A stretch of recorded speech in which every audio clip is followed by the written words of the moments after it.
ready. It looks like you're trying to stream. Would you like some help with that? And that was the first thing that goes out onto the stream today. Hello, everyone, and welcome to my weekly stream. I am joined by my, at this point, pretty regular guests with Cybernetic Pink Eye and Alex. AKA Clippy. Who's Clippy? Bitch. God, it's weird to think that most people don't know who Clippy is now. Sure they do not. You don't know either, do you, Alex? Wait, oh wait, no, oh wait. Oh god! Sorry, I forgot the other name. The the paperclip from Windows 98. Do they have a different name in the UK? They just didn't have a name. Okay, Yeah. Fair enough. I What I know of anyway. I thought it might be one of those Waldo versus Wally things. Maybe. You guys have Where's Waldo? That's so weird. Yeah, Yeah? I mean, yeah. Well, okay, Who's but named Waldo? Sorry, no offense to anyone in the stream called Waldo. Is none taken? It's just like, well, that's just it, man. You grow up with something long enough. Anything that deviates from, like, you know, what you were reared with is gonna sound alien.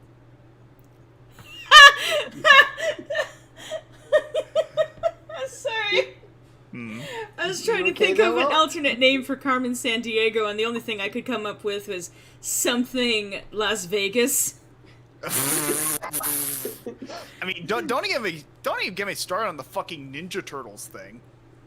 What Naming- what about the Ninja Turtles? Naming them In the after UK, they were called Teenage Mutant Hero Turtles. what? What?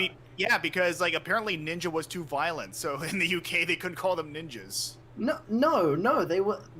That is absolutely true. Look it up. No, I watched Teenage Mutant Ninja Turtles as a child. But Like, you who were a are- baby, and so who- that was before your time. Griffin, you're telling someone from their own country what they saw. I can't believe I'm having the Teenage Mutant Ninja Turtles You- mansplained to... Amera explained. Yeah, here it is. Initially known as America Teenage Explained. Mutant. Here it is. Initially known as Teenage Mutant Hero Turtles in the UK and some European countries due to the controversy at the time, and retroactively known as TMNT 1987. So, Reruns. Yeah. That would be welcome why. to apparently this is what we're starting off with today. Not Yes, Skyrim, but discussion about what something is referred to in other countries. Civil, like fucking like War for Independence 2.0, apparently. But anyway, hello. Hello, Jade in the chat. It's good to see you. Hello. And I am going to get started with Skyrim. I don't know, I think, it should be popping up on screen, or should be on screen. You may notice in the lower left-hand corner of the screen, there is basically a, coffee.com, Ko-Fi, however that's, I think it's supposed to be coffee, but... Yeah. If you do end up actually buying me a coffee through that, it will actually pop up on stream. Not that I expect that to necessarily be the case, but, like, at the very least it will... alert me to when a coffee has been purchased, and of course another, like, I don't know if they allow you to do, like, messages, like, say, the super chats with YouTube, but anyway, it's an option. I know it's like, look at this money contributing option here. I'm just, like, that's why it's on the screen. I'm just gonna fucking say, like, if you want to chip in, that's another option too. And I think it's actually a little bit less of a fee through coffee. Mm-hmm. Because I will say this, YouTube tends to take about 30% out of every super chat purchased, so. Yeah. How dare you not be producing all of this content for free? I mean, I am. What are you talking about? I'm literally producing it for free. People are contributing on Patreon, including That's you. my point! That's my point! Here's my favorite Tarot Tower. person. tart person. I think they meant to say tarot. Tort. Hello, people. Hello. Yeah, and her best friend. Yes, Alex is here. Yes. No, you're not... Listen. That's... I appreciate the thought, but we both know that's not correct. Starring everybody and me. And Steven! And Knuckles. No. Featuring Dante No. from the Devil May Cry series. They No. were roommates. Stop! God, Oh my roommates. fucking god. We're off to a great start. No, I'm sorry, Phoenix. I was teasing a little bit with the tarot. Tarot is weird spelling anyway, and it does not look like how it's pronounced, at least as far as we English speakers are concerned. Yeah. I'm gonna kick Especially on depending on what English you speak. Anyway, I am going to get things kicking with the Skyrims. Yeah, let's move past the cookies and gravy and move on to the actual gameplay. I will also say, so for those of you who may have been watching from, say, last week versus today, add new experiences to Skyrim with this month's massive collection of community mods. Not yet. Thanks. I did actually play, quite a bit further compared with where I was last week. So I finished up that one particular like bar tavern thing, and explored the local, like it was like a fort kind of thing, and there was like a jail and everything. I wrapped that up, and then I actually ended up traveling north to, what's it called, to Dawnguard or something like that. And I ended up completing a mission there, which I'm sorry that I missed with you guys, but I would like to assume that by this point you've seen one form or variation of Skyrim or another, one playthrough or another. If not, the mission that you missed was me meeting an elf, I forget exactly what type it was, who is a follower of Mara, who needed help clearing out something that was causing nightmares in the local populace, and it turned out to be an item belonging to a goddess. I'm just gonna get out of this loud music. Yeah. Also, can I say what a fucking eyesore that fucking Bethesda logo is compared to all the medieval iconography around it? Well, yeah. Like, it just doesn't fit in It really aesthetically. sticks out. Yeah. Yeah. My mom won't let me get a tarot deck because she thinks it works the same as a Ouija board. Yeah. The Ouija board. Can I get a board. Ouija board? Help? Preganiment? I was just There it about to is. say that. Yeah, tarot cards do not work even remotely similar to Ouija boards. I've probably put this out there before. Don't mess with Ouija boards. Like, even if you don't believe in them, like, and that's fine, and there's a very good reason to believe why they may not be anything but just literally a board game. It's not worth it. But, like, on the offhand, especially if you don't know what you're doing with a Ouija board, any kind of attempt to make, like, speaking as, you know, a pagan former witch, the question mark on the former, it contacting the realm of the dead, or other planes of existence just in general, unless you know what you're doing, becomes an entry point for things you don't want to come through. AKA the start to every fucking high school based horror movie. I mean, I summoned the fool in attack mode. Like, didn't they make like a Ouija board movie? Like not too terribly long ago? Yes. Yeah. I think it's just called Ouija, and there was actually, I think, at least one sequel. I do remember specifically Anyway. that they mucked up the rules so badly. Yeah. So, anyway, if you don't believe in the Ouija boards and you're messing with them and you don't know, and you're reaching out, if it does connect to the other side, you're even more vulnerable than someone who may know what they're doing, and that's still a dangerous proposition and only something that you should be doing if you are skilled with it, regardless of whether or not you believe in it. That's fine.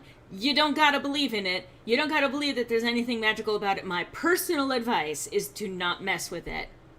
I just think the whole concept is stupid in and of itself, so I don't even go anywhere near it.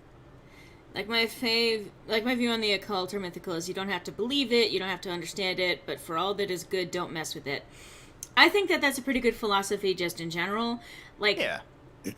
even people who, for example, don't believe in fairies kind of instinctively don't want to enter a fairy circle. Yeah. It's like an extension of respecting other people's beliefs. Yeah, I mean, it's like the extent of, like... Sorry, that was my work phone. But it's like... I guess it's the equivalent of, it's like, I don't believe, like, this thing, therefore I'm going to do the thing just to prove that it's not real. That's just being a dick at that point.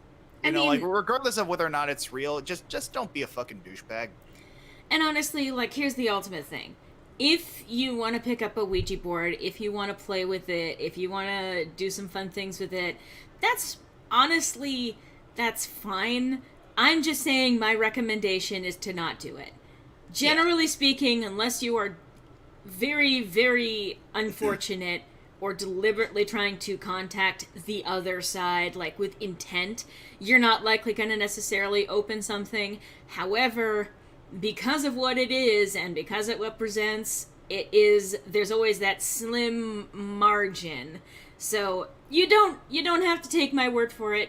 If you decide to play around with the dead, that's fine. Just know that in my experience, it can be a mixed bag. Ouija movie was dumb as hell. Phoenix, why did you remind me that canonically in the Yu-Gi-Oh anime, they drew tarot readings with Yu-Gi-Oh cards? Did they actually? Yeah.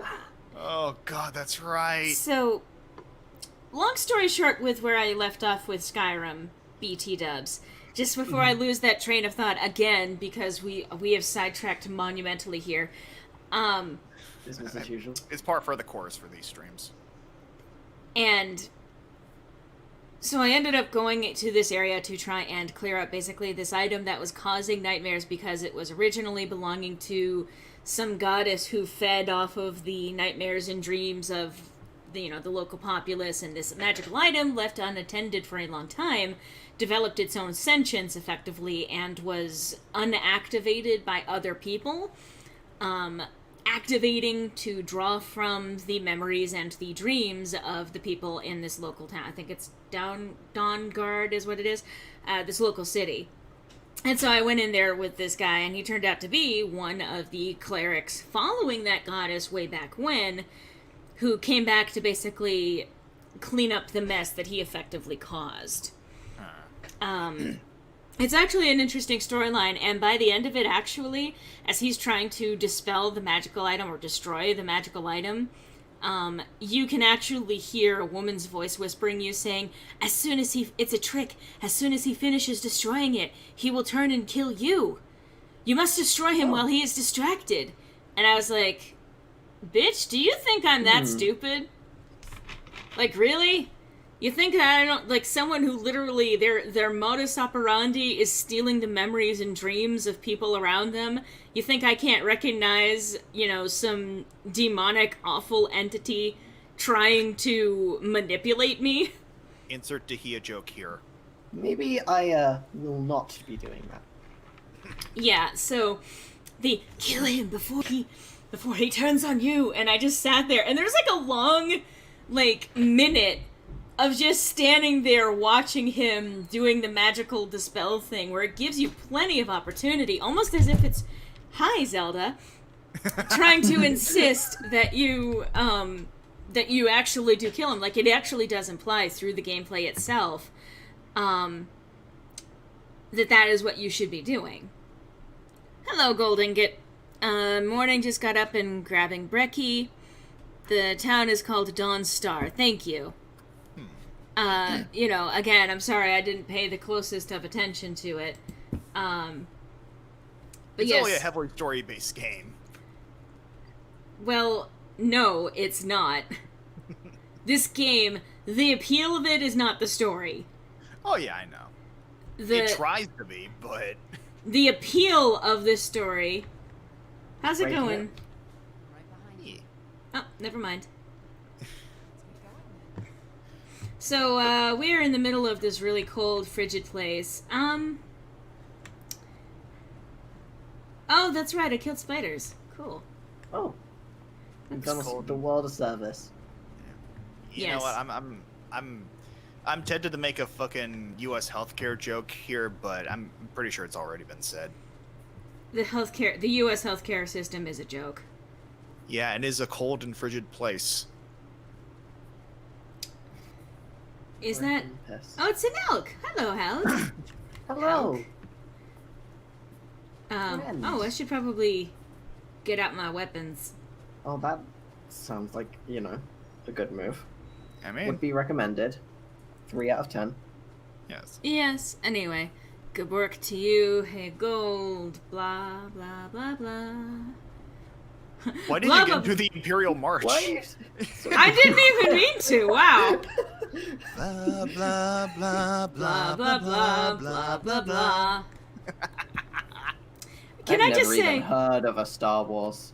Yes. I will say, something that I find hilarious is that because you and I both actually have, like, decent-sized ranges, we've got overlap in the type of notes that we can all hit. Yeah. Oh. Well, fine, I'll be careful with it. Boo! It's dangerous to Being go. careful Take is for this. suckers. No. Griffin? Ooh, the streaming is a little janky. Yeah. Is it? It's fine on my end. I mean, like, it's fun on my end, too. Huh. Like, the occasional frame skip here and there, but other than Yeah. that...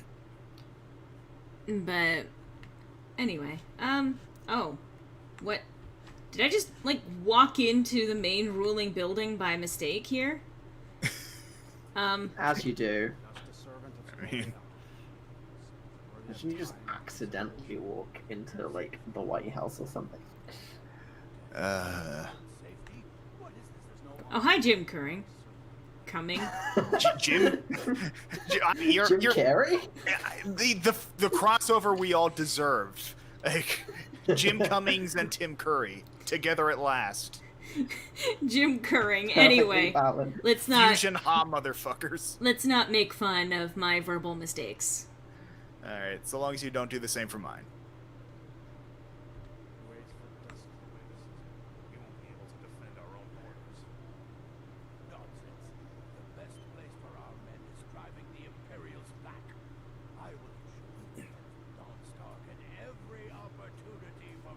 Glory? Sounds fake.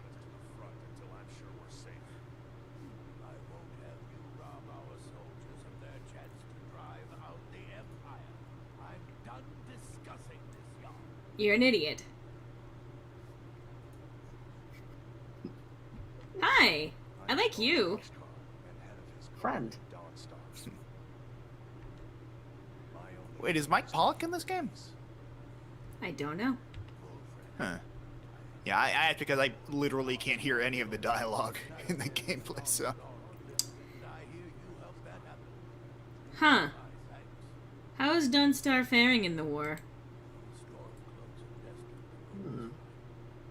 Is that one of the warrior cats?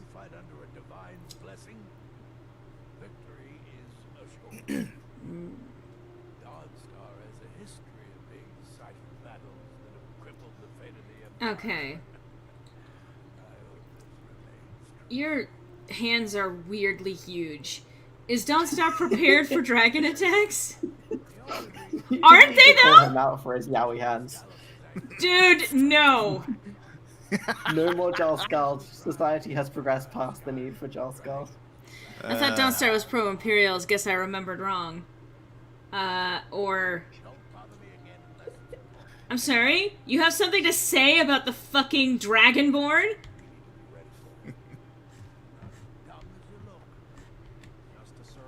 Binge.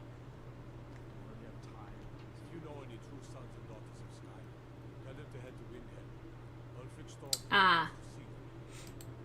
Aha. Huh.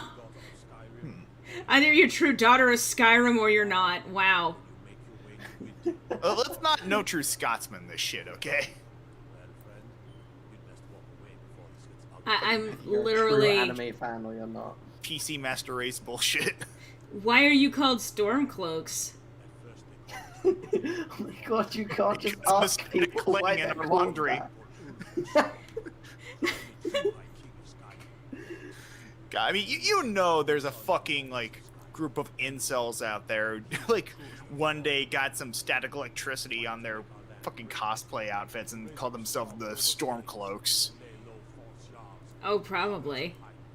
Oh, I hate that. Thanks for making me think about that. It's what I do best. I wish it wasn't. It's a Oh. gift and a curse. What? Primarily the latter. I'm here to lend my magic to you. I had hoped life would be simple. Take a look. I don't want to listen to what you have to say. I just want to buy things that perhaps you have, or even sell things to you, really. Am I still hearing someone talk in the I don't background? want to hear the things that you have I don't to know. say. I just want to sell things to you, every retail worker. But yeah, I don't know. None of us in the stream can hear anything in the game, so. Well, it's not. There's no audio, period. Well, I mean, Yeah, well, it's I mean, very, we- very low. I do have it low, and it's, kind of intentionally. Yeah.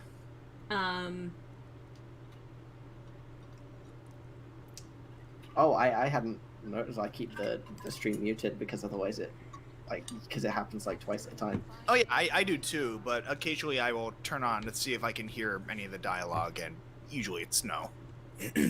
What? Okay. Anyway.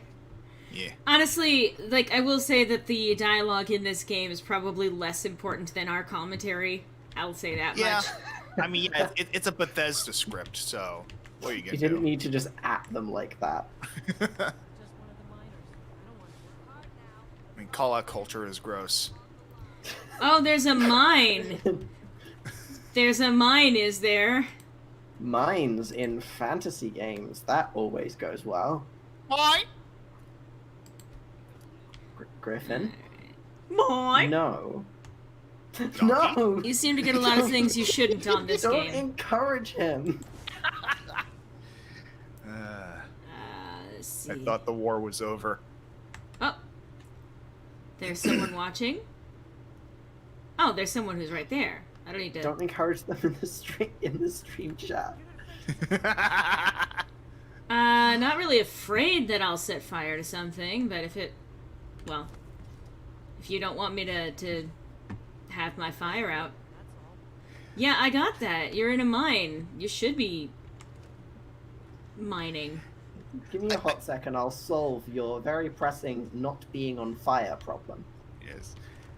Like, memes aside, I will say for as much as that fucking, movie has been memed to hell and back, that decision to make all the seagulls saying mine was a stroke of goddamn genius. Because, I mean, if you know anything about fucking seagulls. Yeah, exactly. That's literally what it is. Yeah. I don't remember where it was, but I remember that there was a fish and chip place that started serving their chips in fluorescent packets so that it would scare off the seagulls. Perfect. Because they had a problem where people would come in and buy a pack of fries and walk outside taking them, and a seagull would come and just pick up the whole bag. I will say this, and for all my jokes earlier, I am fucking, jealous of the fact that most chips in the UK are just by default a lot fucking thicker than fries in the US. Listen, chunky we chips are leaps and bounds better than skinny fries. Agreed. I mean, we do... usually have to order Down. steak fries here to get anything to that level. Yeah. Steak fries. Steak fries. Yeah, usually served because they're served with big slabs of meat. Oh. Yeah. You put... Oh. So... Like a nice big New York steak with some chips. Well, no, next to it. they're called steak fries because they're shit. They're thicker, basically. I thought you were gonna say, wait, they call them steak fries because they're shit. No. We were gonna have words there, Law. Just the opposite. You know what I would love? Sweet potato steak fries. You They don't have exist. Do they? Yeah. I have never seen them. I see. You're a good soldier. British chips are bigger, American chips are smaller but better. Phoenix, are you prepared to throw hands? Isn't that I'm Imperial? kidding. Please let me stress that I am kidding. But Jesus. no, English chips are better on all accounts. Agreed. Although I will say that both of them get beaten out by curly fries. I mean, yes, absolutely. Let's see. Well, I don't want anything that you have. Wait, what do you... Leather boots of resist shock. No. This motherfucker looks like he has no teeth. Oh my god! He's like, yeah, take a look through my wedge. Like, I know they were doing their best. I know they were doing their best with the models, but there's some things that have not aged well. Like, this dude looks like he's just gumming it up. Take my... When you're a multinational corporation like Bethesda, you don't get the novelty of quote doing your best. I helped my husband Russell. It's just worse.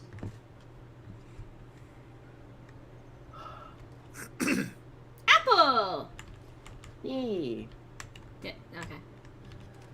Cabbage! Haha. Hey, Apple. Um, Hey, No. Lydia? Apple. Can I And why help you? Why did we fixate on that when you could have easily fixated on my cabbages? Fair enough. That is the superior meme. Yeah. God, we need to watch Avatar again. We never started watched watching it in the Avatar first again. place. Well, not together, no, but I'm just saying we collectively, as a people, need to watch Avatar again. We need to watch Avatar as it not literally, but metaphorically. Yeah, and when I say that for anyone unfamiliar, I'm not talking about the James Cameron shit show. Yeah. Nor are we talking about the M. Night Shyamalan shit show. Yeah, the film Who Must Not Be Named. I mean, I will say they tried. An attempt sure was made. Technically speaking. Making the fucking Water Tribe people white. Un- What the fuck? Well, you good there? No, I don't need to hire your boat. I have this just vision of the law just like whenever she's going up to like a shopkeeper or something and talking to them and just going into like fucking Target be like, no, I don't want anything you have, and then just walking out again. Yeah. No, I mean, I've done that. Yeah, I mean, that's just it. Like, it's like when you walk into a store, but they just have nothing. Like, it is nothing that you're looking for. It's awkward, but you have to just leave at that point. Wait, hold on, sorry, this actually brings something interesting because I've never really asked this, but I've always wanted to know. Uh-huh. Is it a real thing that like at the front of your like supermarkets or whatever, you have like people saying hello to you and greeting you? Oh, absolutely. That's so weird. Wait, at what least is in it? Walmart, What is it? like Walmart greeters. Oh, yeah. Well, I will say the Walmart greeters, like, they do more than just greeting people. They also do things like stocking, a lot of the like the checkout, like gum and candy bars, etc. They do a lot of the like front end maintenance stuff, like as in like moving carts back into the corral, etc. But they are designed to be basically jobs that you can do if you are physically disabled or if you are elderly or something along those lines.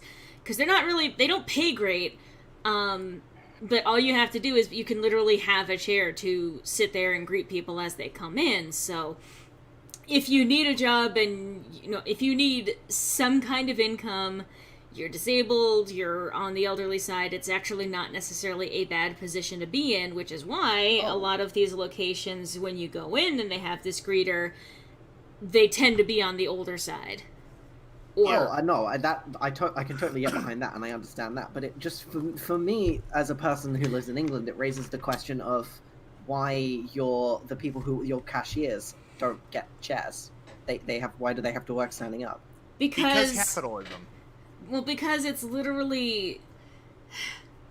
The whole point is to make us so exhausted that we can't rebel against the stupidity of capitalism. Like, we don't have the energy to fight. That's just it. That's the whole point. And it's to make us more physically exhausted, it's to wear us out faster so that they can have an excuse to replace us, etc., etc., etc. Oh, Nobody hey! likes that. No, they do not. Which is why I think more places should have like self-checkout systems. Hi! Oh, it's my baby girl! Ah, yes. Yes! I know it's not much, but I found a few pretty things. They're in the chest in my room. Oh, If you see anything you like, please. She's so happy to see you. You've done so much Yes. for me. she found me things, She apparently! found you pretty things. God. I've got something for you. Oh god, it's like in Dragon Age when your dog can just pick up shit and give it to you. Don't compare this child to a dog. It's the second coming of Thumb. Gift of charity added. Ooh, nice. Yeah, I'm ignoring you. God. It's Thumb reincarnated. Honestly, that's completely understandable, Law. Have a nice day. Oh god. But wait, where she said she put it in her chest? The dresser? Yeah. Hat, boots. Aww. Did she... Blue Dartwing. Maybe she meant she swallowed it and you have to retrieve it. You know, like that human heart. Okay, I will say I'm gonna put an embargo on those jokes because I did go too far with those last well, time. I just ate a raw fish. As I'm saying it.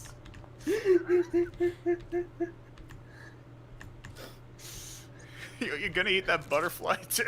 How about... Then you'll have a flying fish! I'm just saying! To be fair, butterflies are actually edible. I mean, ask Spyro. And no. No. Believe me, I would if I could. You think I wouldn't pass up anything to just spend the rest of my life with a magic purple dragon? I mean, considering he's voiced by Tom Kenny, you might think twice about it. Just not speak, that's Yeah, that's what I tell him all the time. oh yeah. That's what you tell Griffin. Unfortunately, he's never listened to anyone before, and he's not going to start now. Precisely. Oh, I listen. It's just a matter of whether or not it registers in my mind. In one ear, out the other. I mean... Always. I have a troll skull. I'm going to put that on my, I'm going to put that on my shelf. I need to. Look Okay. at that fucking thing. God damn. Looks like a fucking gorilla skull. How do I move it? I guess I just take it out of my inventory, I guess?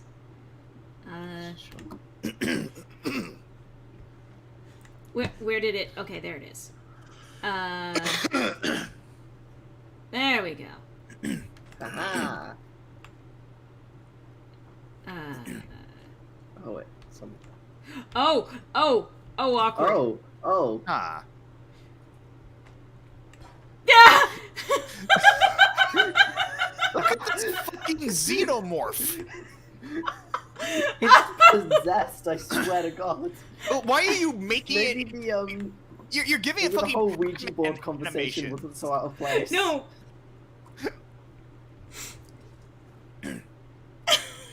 Just walk up. I just... the Pac-Man noise is just playing in my head, that's all. Yes! The one who was describing them, I sounded more like fucking Fozzie Bear. I wasn't gonna say anything, but you said it for me.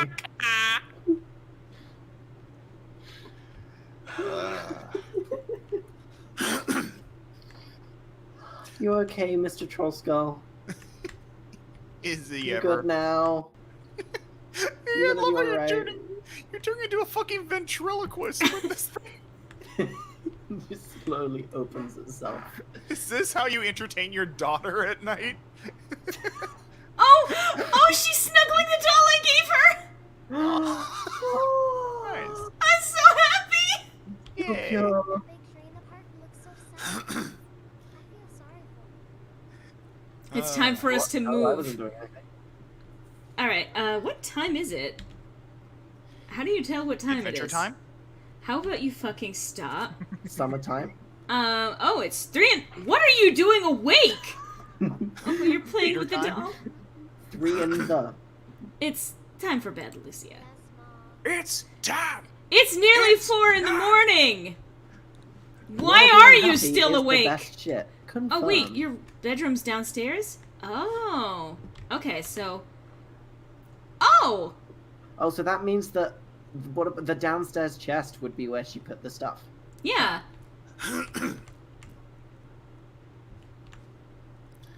Creep cluster. Huh. They remind me of the fucking red weed from War of the Worlds. And she's going to bed. I'm actually going to go to bed because that gives me a bonus. Wish that was in real life, baby. Yeah. I recently saw Jim Sterling tweeting about how much he loved the War of the Worlds album, and that made me really happy. How did the child find a soul gem? I think Don't some ask questions questions are you better don't want left the answer unanswered. Nice to know we're on the same wavelength, Alex. Absolutely. You awaken feeling a mother's love. Good. Oh. Man, I Hi, wish baby that were me. girl. Yes! Oh, I love her. She just called me Aw. mama. Yes. What? No, you're fine, sweetie. Okay. I'm sorry. I'm just so happy. How did that child find us? Yeah. Was Was Lydia just like chilling in your bedroom all night? No. Excuse me, darling. Mommy and Mama need to go out today. Also, so, I mean, like, there isn't really much to Oh, no, never mind. There is a lot to summarize from this last, D&D session, the Modem session. I mean, that's just it. Do we want to take another half hour to dedicate to that? I don't think we necessarily need to interrupt what we're doing for that. Yeah, agreed. I will say, what did happen is we were supposed to have a break. That didn't happen. It Sure really didn't. didn't. Because someone in the party decided they wanted plot. I mean, we keep doing that. No, I want to buy food from you! May I purchase your sweet rolls, sir? I mean... Babish did a good job with that episode. God, yeah. Wait, we talked about this last week. We did, but it's still worth mentioning. It is. I'll take your salt. Salt. Anyway, so, yeah! No, I didn't come to speak with you. Leave me alone! Someone really does not want you to talk about Mortem. I guess not. So, I guess I'll pause to keep distracting myself. So, thing. We were set to have a nice relaxing thing. So, first of all, Ophelia finally kissed Scout, yay. And then actually, they decided that what they were going to do, because they arrived actually in the mansion where the party, at least those who did have this happen to them, got possessed by the souls of the adventurers that were originally on the Faerun side of things. And emerging through that portal and recognizing where they were, Ken actually ran around and then came back with the idea, hey, what if we made this our home base? clean it up, renovate it a little bit, and, you know, that way anyone who doesn't have a home in Lockheed can stay here without sleeping in the woods or constantly trying to crash on someone else's couch. And it's a great idea, and that's what our party kind of agreed to. Like, we're gonna take a second to, you know, instead of trying to make missions into the very domain of the evil goddess that we're trying to fight, you know, we can spend a day repairing stairs. Shipping happened, yes. Unfortunately, Kamina. Jesus Christ. Unfortunately, Griffin. Anyway, so, Ophelia took Scout and Scout Senior, Darlos Senior, Sigrun, to actually go to like this sort of bed and breakfast type place, which was somewhere near town because it was easier than trying to put them up at her house and having to explain to her parents who and what they were. And that eventually, once they actually get this mansion renovated, they can stay there so that they can be somewhere near town without, you know, raising a lot of questions. However, since the place was old, ratty, dead, and falling apart, they were like, I'm not going to make you stay in this place overnight. So Ophelia, planning fully to bunker down for the night, catching up with Scout and getting to know Sigrun a little bit better, settled down with them only for a whole mystery to emerge about a character in town, Becky Bennett, and her store having been sold off to someone, and her apparently being displaced from her home, and magical items in that store possibly falling into the wrong hands. And so our team was kind of like, hey, we found her, and maybe we should discuss what to do about it. And Ophelia was like, I guess we gotta. And so we all kind of gathered to discuss that. And in the middle of that, one of our teammates, as Griffin said, decided that we needed plot. Scout Senior, yes. Pardon me.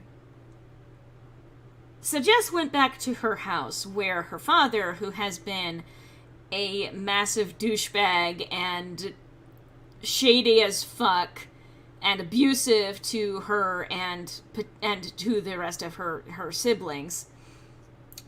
See, her siblings were moved out of the house while they were gone in Faerun, basically.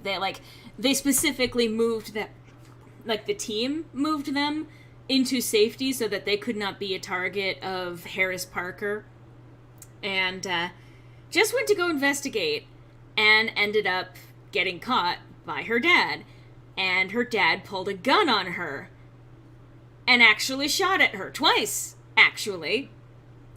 So while the rest of the team was gathering to talk about what are we going to do about the antique store, suddenly they get word that apparently Jess is having, you know, guns fired on her and being threatened by, you know, her father. And so the team's like trying to figure out what to do. And that's when Best Boy flies in. Well, we'll get to that in just a second. Fudge Harris, yes. And, welcome, and, yes. Welcome all, folks. Anyway, so it's even funny, so Jess, in this situation, recognizing that she was in danger, basically did this sort of, like, auto callback feature on her phone, and since the most recent person she had contacted on that phone was Emma, Emma's phone rang from Jess, and ended up playing a conversation between Jess and Harris where he basically straight up menaced her and then pulled a gun on her again and shot her for the second time. This time actually connecting and shooting her in the face. And of course, I will say, and I'm so proud of Ophelia for this, she actually, as soon as the conversation started, she had pulled out her phone to record Harris threatening his daughter. Yeah. And pulling a gun on her. So, on hearing the gunshot, they went to go literally fly out to her and try and rescue her. Meanwhile, Best Boy, Camazotz, the Batbot, on hearing this, flew in through the window and pinned Harris. Like, just immediately. I love all those eyes. Objective. Terminate. Exactly. So pinned Harris long enough for everyone else to get there. Now, we keep doing this thing to Gab, Well, just I mean, I guess technically this is to Marcy too, the player of Jess, where our team, when they get coordinated for shit, end the shit out of whomever they're fighting. This has happened at least 4 times now, including Harris. The first couple of times were a couple of Banderhobs that literally could not even get a single attack in, usually because of Ophelia's insinuation, or some kind of psychic attack that incapacitated or froze them. And, like, they literally don't even have a chance to take an action because they're paralyzed by a spell. Or the time that Yona, another NPC, ended up confronting a couple of necromancers and picked a fight with them, and the entire team converged on the spot and did it again, where they just basically immediately incapacitated them. That freezer burn combo with you and Ken was fucking nice. So the freezer burn, by the way, is Ophelia does insinuation, Ken does fireball. Mm-hmm. And the best part is that because Ophelia actually has a twinned spell as a metamagic feat, she can actually hit 2 people with insinuation with the same spell. So technically she can freeze 2 people and hold them in place for the fireball at this point, or anything else that anyone else wants to do.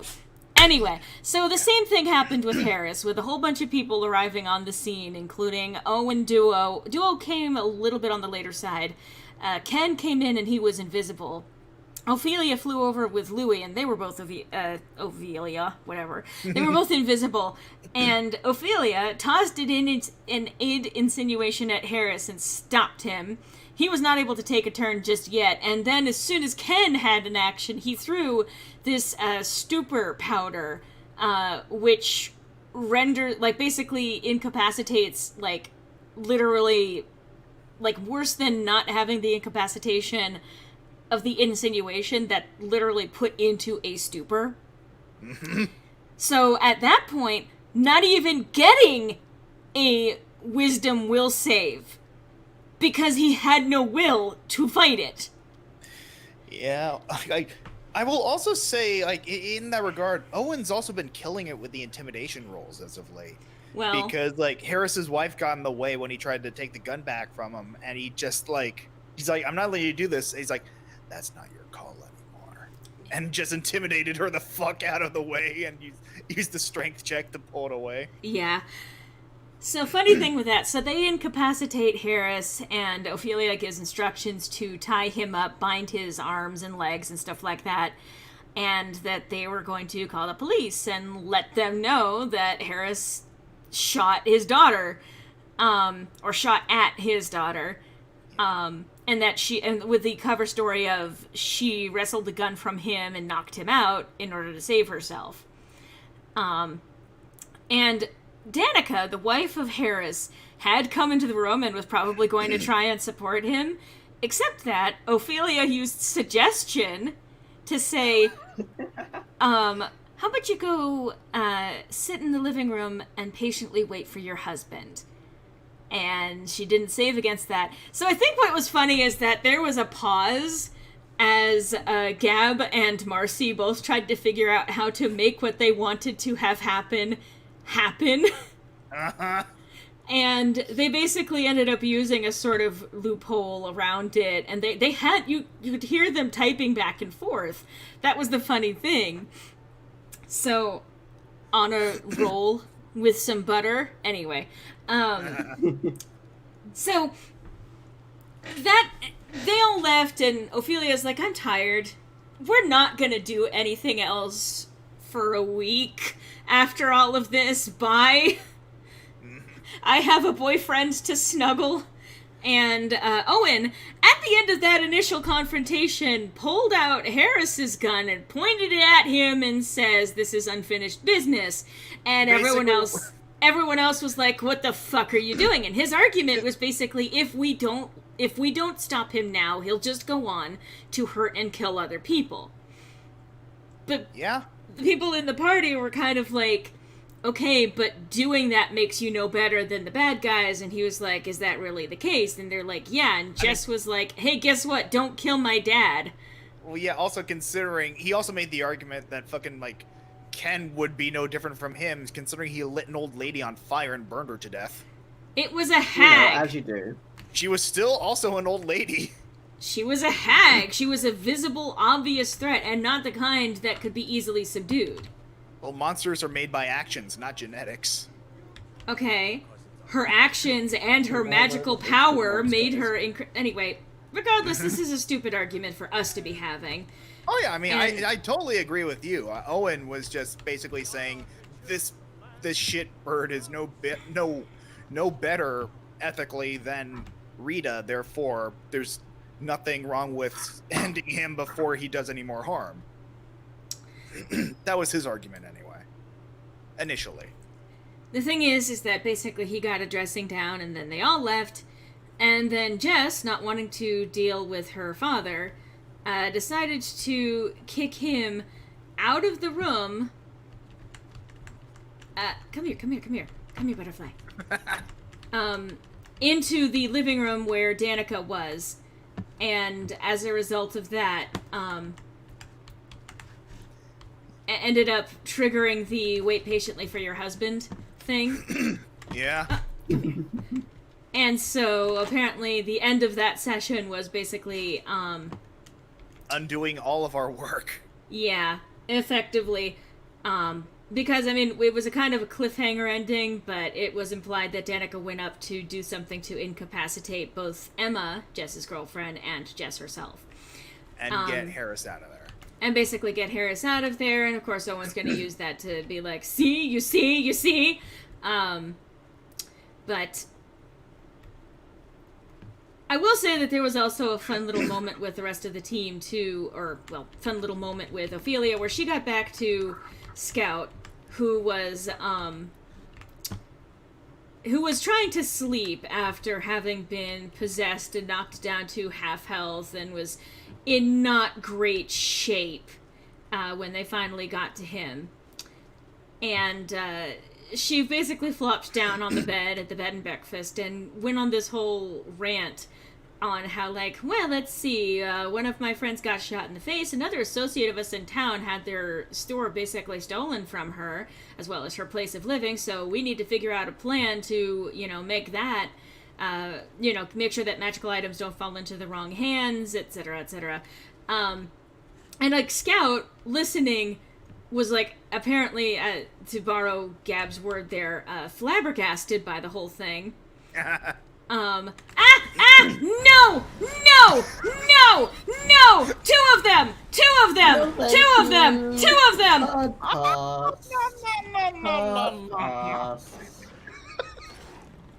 Bad kitties. So when was the last time you saved? It's okay. Don't worry about it. Don't worry about it. Oh, I hope this game has an autosave feature. It does. Okay. Anyway, to finish my thought, so she goes through her rant, and, Scout's just like, oh my god, are you okay? And meanwhile, Sigrun, on hearing about the magical items that might be dangerous if they fall into the wrong hands, indicated the scepter Silverrock, which he took with him, and said, well, if you're worried about the magical items falling into the wrong hands, I have a way to dispel them. Okay, so... Alright, let's see, did I get the effect from... Because I guess that's basically it, is, well rested, mother's love. Okay, good.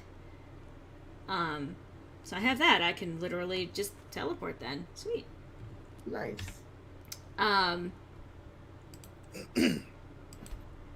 Anyway, basically Sigrun offered to use the Scepter of Silverrock to help dispel any of the active spells. And the way that that's basically, like, that's a cliffhanger in itself, because where did the butterfly go? It literally just vanished on me. I'm sorry, it was perplexing. It flew into the fire. It did. It's like, I'll end myself before I allow myself to be consumed by you. I guess anyway, introducing the concept of the Scepter of Silver Rock being a dispel magic thing. So that's a thing. Yeah, I mean that's the whole reason they brought him with them. Yep. So there's a lot of shit going into next session, which we're not actually having tomorrow. Yeah. Because, I mean, one of the members of the team is moving, and, well, it is helpful if we do have our whole team with us. Always useful to have people around. Yep. Halted stream camp. Did I already come here? I think I... Yeah, I already did. Imagine if you freeze frame with both of them about to claw you. I went in the You're probably opposite... wondering how I got here. I went in the opposite direction to where I needed to go. So, you guys heard it here first. I'm an idiot. Hi, Wolf.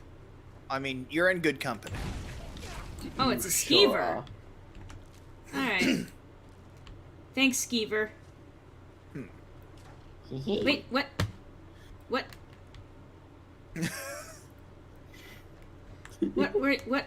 What did you fight?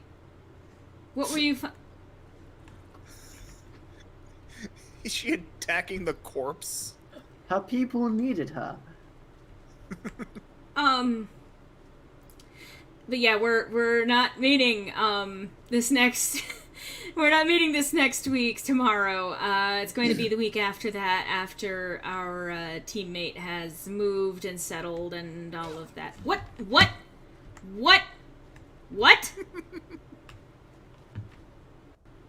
just happened?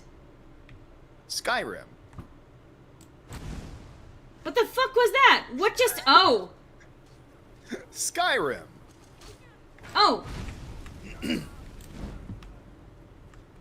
You okay there, Lydia? Okay. Well, that explained what happened to me. Does it, though? Yeah, I got attacked by an ice mage. Huh.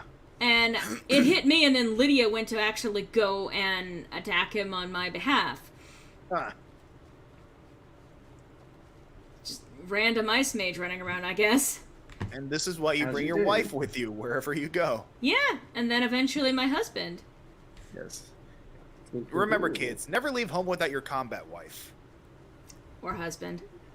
Preferably never leave home without both of your combat spouses. Yes, exactly. Yes.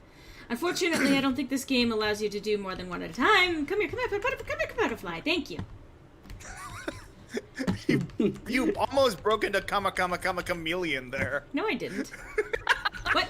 Hello? Oh, come here. Gotcha. There you go again. Look, not all of us can be fucking birds like you. Oh dear. That sentence really changes depending on where you emphasize. Yeah?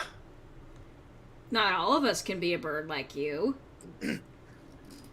Ain't never had a bird like you. Okay. Hey. Rip.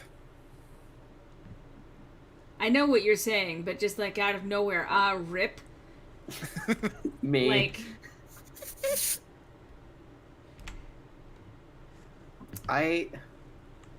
I consistently say rip just without context. Actually, to be fair, I normally don't just say rip. I say rip and piss. Just in regards to me doing anything wrong ever. Let it rip. let it rip, let it rip. That's a lot of bit beasts. It's more than one or two. What? Okay, I think there's a mod to allow a second follower person, probably. The spirits have come to haunt you. The spirits of Limerick are in two. One named Dice, the other is Lice, and they will destroy tried and true. When butterfly nets is a myth, I presume. I mean, maybe there is one. She could have broken into Kamikaze Beyblade. Those necromancers and their ninja skills that let them appear out of thin air. I see you, Jane. I mean, to be fair, she is rather small, being a tomato. Yeah. She could probably fit on a Beyblade. Alright, You don't I get am too at least... busy, do you? That's a wolf, and I've been detected. There's 2 wolves. Which one do you feed? There are 2 wolves inside of you. Thank you. You should probably get that checked out. The correct number of wolves to have inside you is 0. Hey, yeah, Doc, I've got a bad case of wolves. Your macrobiome is out of balance. Fucking American Werewolf in London would have gone a lot differently if that were the premise. No! Griffin! I can't get over the fact that I was named after the lead actor for that movie. Really? Yeah, well, at least that's where my parents first heard the name Griffin. The name of the titular, well, I suppose the titular character of that movie, or the actor who played him. Wait. Wild. Wolf disease symptoms. Wolf. Yeah, that's a hell of a symptom. I mean, that is the primary Dude. symptom of wolf, yeah. Yeah. Fuck, doctor, it looks like I've got symptom syndrome. Wait, detected by what? Detected by what? Doctor, I think I might be a furry. How can you tell? Wait, is that a horse? So, continuing with just a duo commentary now, Laura and I will be talking about Skyrim. I mean, I had to get that one Tom Scott reference in there somehow. Oh, Did you though? I mean, why Did not? you though? Yeah, you got me there. Yeah. where Everything's am a I? little better with a little sprit, a little spritz of Tom Scott. Hi, horse. I want to pet you. Hello. Hi horse, it's off to work we go. It's got purple eyes. I know that the way that you steal a horse is just riding it away, but I just cannot help but imagine you Putting just it in my pack? Put some, Yeah. put it in a bag. just like Just slip it put in a your horse in your pockets. bag of holding.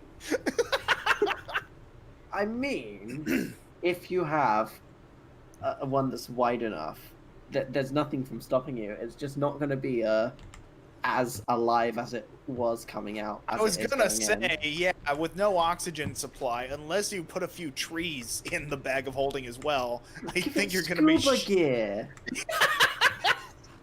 Baby horse. I mean, I did Horse come to with your scuba rescue, so gear. you're not running away from me this time, so that's nice. I remember hearing this joke somewhere. It's like it was something akin to, "I never wanted to play water polo. It sounds too cruel for the horses." No, I hate that.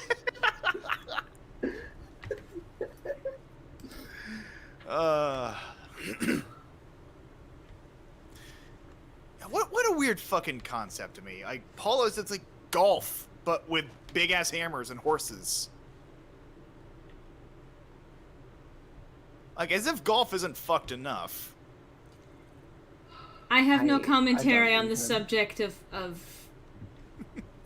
Of sports. sportses. It's just like, what if you were playing golf, but 7 other people were playing golf with you, and also there's another team of 7 people who are playing golf in the other direction, Yeah. and also sometimes you're on elephants. Yeah. And instead of a golf club, you get a fucking 10-foot, like, gavel.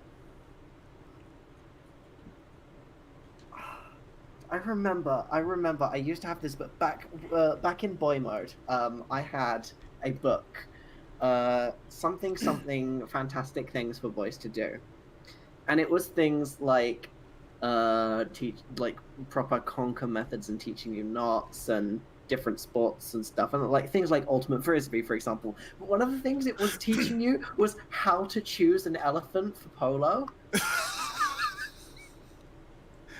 And it's like, yes, for all of that polo I play in my spare time. Oh, Just hashtag imperialism. boy things, am I right? God damn. Oh, Golf takes up a stupid amount of land. Yes, it does. It does. It does, and it's pointless. We should take all the land that is dedicated to golf and cemeteries and turn it into housing. Well, I don't it's- want to necessarily build housing on, like, you know, cemetery land. Just We on... already do that for people from the First Nation. I know. That's why I think it's a problem to keep doing it. Yeah, but I don't know. It's just for me, it's so weird. Like, not to go on a whole England versus America thing again, but it's weird how young your country is. Yeah. Because like I know that there's this whole trend in like horror movies where it's like, oh, someone died in this house. Yeah, like, no shit. yeah, I guarantee you that any given house that we consider not new has had at least like 4 people die in it over the last several hundred years. Yeah, that's how houses work. It's so wild. But then I also think about how the fact that I could be in a different country in about 3 hours. Yeah. It's so wild.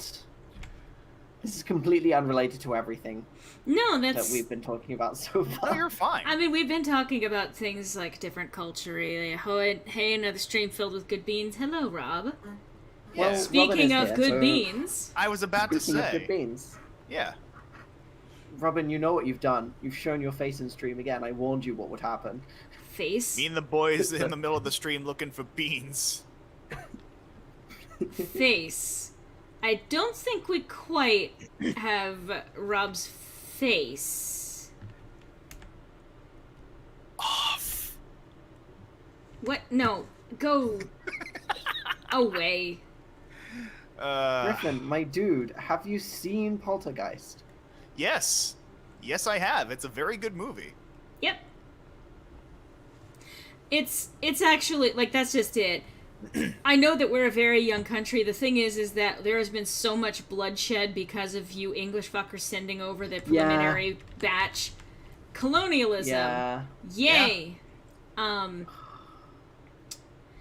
We But, sure did that, didn't we? yeah. Yeah. But there has been so much blood spilled that at this point it's kind of like we don't have to be old to have managed to achieve as much death as humanly possible. Yeah.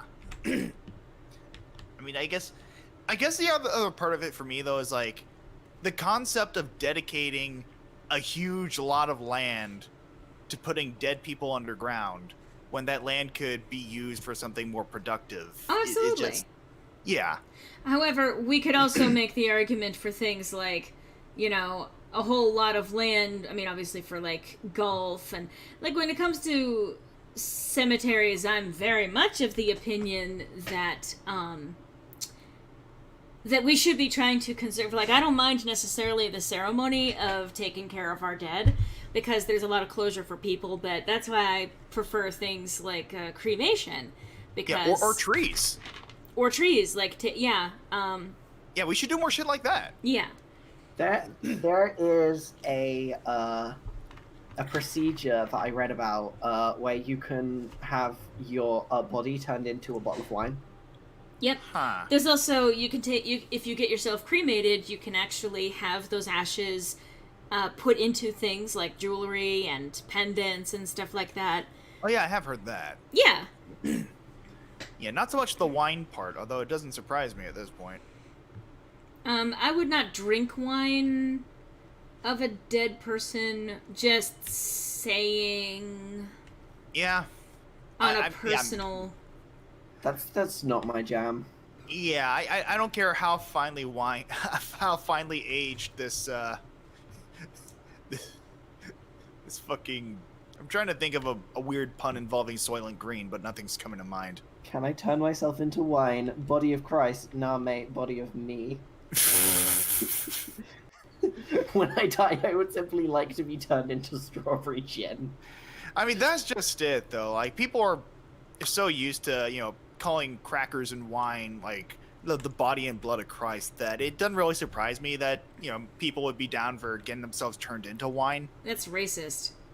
How? How remotely? Crackers? Listen. That's what they are, though. They're just Jesus crackers. I remember you were so aghast when I made that joke not too long ago, but am I remotely wrong? No, they're... I was about to talk about something that we've discussed behind the scenes, and then I realized, wait. No, let's keep that... Let's keep that on the down low. There's... Jesus crackers will eventually make sense to those of you watching my Serenia Studios channel. Yeah. On the down low, got a secret to hide. This really is a musical episode for me, isn't it? It always is. It's Fair. always a musical episode for you. It just so happened that last time was a musical episode for me also. Yeah, I mean, true. Although today I am not... My singing voices are not happening. I should do a cover. Go away. No, Fugitive. What? I don't think I'm doing a cover of that anytime No, soon. I wouldn't recommend that. What do you mean I'm not sure enough? what the audience for that would be. What do you mean enough? You keep charging at me, you son of a bitch. Yeah, but what I was going to say is that I should probably do a cover of something by Eric Gales at some point. I'm totally not Googling who that is. He's a Totally not.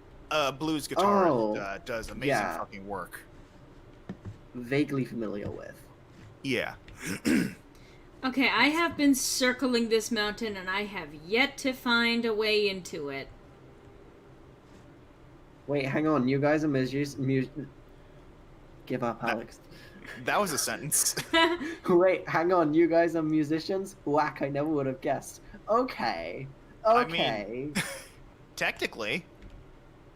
You didn't need to call us all out like that. I mean, like, not only in the respect of us all being singers, but I have also played in various, like, bands and orchestras and stuff over the years. Same here. Well, they're not, like, good ones. Not I mean, like... I would argue the same thing for me.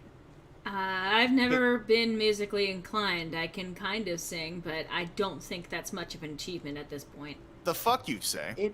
Excuse you? Excuse the you, God. Madame Loreley. Yeah. But yeah, Laura can also attest that I've been in musical projects that I wouldn't really say I hold close to heart. In That's fact, the thing with music. In fact, we constantly joke that it's because of her particular brand of magic that I was able to escape one of those arrangements. I mean, it was weird, because literally, okay, I was visiting him, and, on the day that I left, I should probably not take things from this shrine. Have you not been to this exact place before? I mean, if Temple of Doom has taught us anything. Griffin was a Nickelback century. I mean, you're not too far off. It was about that level of cringe. Anyway, the day that I left, I ended up apparently, evidently summoning the actual, band with me. Yeah, so, like, well, what happened was I was in a classic rock cover band for about 7 years. And I believe this was at the end of the first time you came to visit? The first time that I came to visit, I attended a couple of the rehearsals, and then literally the last gig, which happened the day I left, ended up being the gig that made the thing stop. Yeah, the band broke up, like, because we couldn't even finish the fucking gig because of problems within, like, the band and stuff. And No. and they like the guitar player and the bass player ended up getting in a fight over it, and the band broke up. Oh God. And I could not have been happier because that shit was draining, like draining. Like not only because like we did gigs in places that just made me miserable, like a bunch of fucking like casinos where everyone was smoking and people were drunk and not paying attention or just causing shit, like, but also because like I wasn't connecting with most of the music, and the talent of the guitarist, because he was getting on in years, is just plummeting with every gig, making all sorts of stupid mistakes and making up bullshit excuses. Like the bass player was a blatant fucking racist and homophobe. Cool, we love that. Yeah, so I had no pleasure in playing with him, and the drummer, who was the bass player's son, just gave no fucks. Like, he literally did not care and didn't show up to half the rehearsals. Well, to be fair, you gave no fucks either. I gave no fucks, but at least I did what I had to in order to get paid. Oh, it's dead. Okay. Yes, the band is dead. Also that thing. I don't know if that that would count as hidden. Oh, Although that is pretty. I'm gonna That's assume you not didn't what mean I- the spider. Yeah. No. Oh, that is pretty. Oh, That- okay. that is yeah. like- That's beautiful. That's like Van Gogh space. Or sorry, Van Gogh, for the resident Brit. What? Isn't that how it's pronounced in the UK? Oh, it's Van Gogh. Because I've heard, like, every time I've heard people talk about Van Gogh on, like, BBC, it's Van Gogh. No. I don't. Well, I mean, admittedly, you're listening to the BBC. Yeah. Like that's on you. Can I talk Fair with enough. him? Can I not talk with him? I guess Please? not. The prompt is right there. Are you not allowed? It's not registering? I Yeah. wish to speak with you, Huh. sir. You pass him, hello? Who's there? Are you? Yeah. You considered becoming set on fire. Thank you.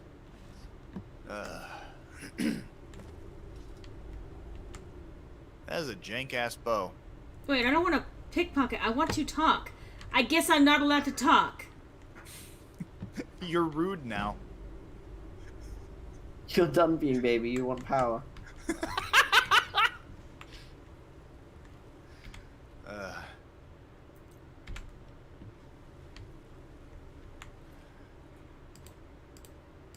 The whole sort of luminescence of this cave is beautiful. Oh, bioluminescence is, like, gorgeous as shit. If you want to talk to him, stop crouching. Apparently. Like, What? I was even watching, like, Pacific Rim earlier, and just all the bioluminescence of, like, the kaiju was just such a good fucking touch. Well, I stopped crouching and he still didn't talk to me, so... You lied to me. You lied to me! What was that? There is a really fascinating bioluminescence thing. I don't remember exactly what it's called, but there is a species of shellfish that uses that snaps its claws and uses the sort of the waves in the water that it produces as like the a mantis defensive shrimp. weapon. Yeah. But Yeah. like the ball of air, the vacuum that it creates collapses on itself so fast that it flashes. Yeah, it literally It's makes so awesome. it literally makes an underwater fireball from Yeah. the pressure. Like I've heard that like the actual temperature of the bubble is about as hot as, if not hotter than, the sun. I mean, that would kill everything. Yeah, I mean, again, I'm not sure if I'm remembering that correctly, but I mean, the mantis shrimp are so fucking fascinating. Yeah. They Like, are. did you hear about through the True Facts series or through a different video? No, something different. I don't remember anything like that. I just closed the stream by accident. I'm really smart. Oh no, wait, I'm thinking of the pistol shrimp. I'm sorry, Pistol shrimp. or maybe it is mantis shrimp. I think it might be both. Because Tonight on Loreley Sucks at Skyrim, shellfish. But yeah, like, but both pistol shrimp and mantis shrimp are fucking fascinating animals. Because like, there's two types of mantis shrimp: the one with the fucking bowling ball club claws, and the ones with the pinchy, grabby claws. Yeah. The former having the fucking beautiful color scheme. But yeah, I think it is the pistol shrimp that actually have the, like, they cock their claw back and it just snaps shut. Yeah. Yeah. Snapping effect. Yeah. I mean, like, that's So, basically. that's what it's called, sonoluminescence. Yeah, that's it. I mean, that's basically kaiju shit right there. That's a superpower in an animal. Yeah. Recent experiments indicate temperatures at about 19,700 degrees Celsius. For you Yanks, that's 35,000 Fahrenheit. Yeah. That's ridiculous. Right? Again, kaiju shit. That is hotter than the surface of the sun. Yeah. Wild. God. That reminds me, Alex. Another monster movie I would highly recommend is the original Pacific Rim. Yes. I've been one of my friends that I was very close with has said incredible things about Pacific Rim. Yeah. But also just because of because of the kaiju stuff naturally, but also just the concept of drifting. Yeah. That, I mean, it goes without saying that Laura and I are drift compatible. Oh Yeah. no, absolutely. Yeah, I just got finished watching that again this afternoon. It's such a good fucking movie. Guillermo del Toro does an excellent job of, like, just capturing the essence of everything that makes, like, mecha and kaiju and, like, tokusatsu, like, shows so great. Because, like, he grew up, like, addicted to Ultraman, and it shows in a lot of his work. Yeah, I wouldn't bother with the sequel, honestly. I mean, it is what it is, and it's whatever, but it does not compare to the first one. That's fair. I feel like that is the case with a lot of series, though. Yeah, I feel like if you're going to watch, like, 3 American-made kaiju movies, they're going to be the original Pacific Rim, Kong Skull Island, and Godzilla King of the Monsters. Pretty sure those were on the list that you gave me. Well, see, I couldn't give you, like, the American movies because I couldn't find free online versions of those. Yeah, otherwise I would have definitely put those on the list. Yeah, I was only able to find links to the Japanese movies. I haven't actually got stuck into that list yet, but I definitely am going to as soon as I finish moving house. I mean, there's no rush. Oh, there is. Oh, there is. Well, I mean, like, no rush with the movies, but yeah, by all means, please get your own place as soon as you can. Yeah.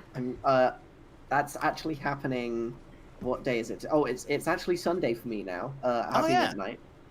So that's actually happening in 2 days. I'm moving Awesome. out That's of a this giant. place in 2 days. I'm moving into the new place the next day. I'm homeless for 24 hours. That's not awesome. Joy. Yeah, leave the giant alone, guys. Good. I was going to say something, but I got distracted by giant. Yeah. As one tends to. Yeah.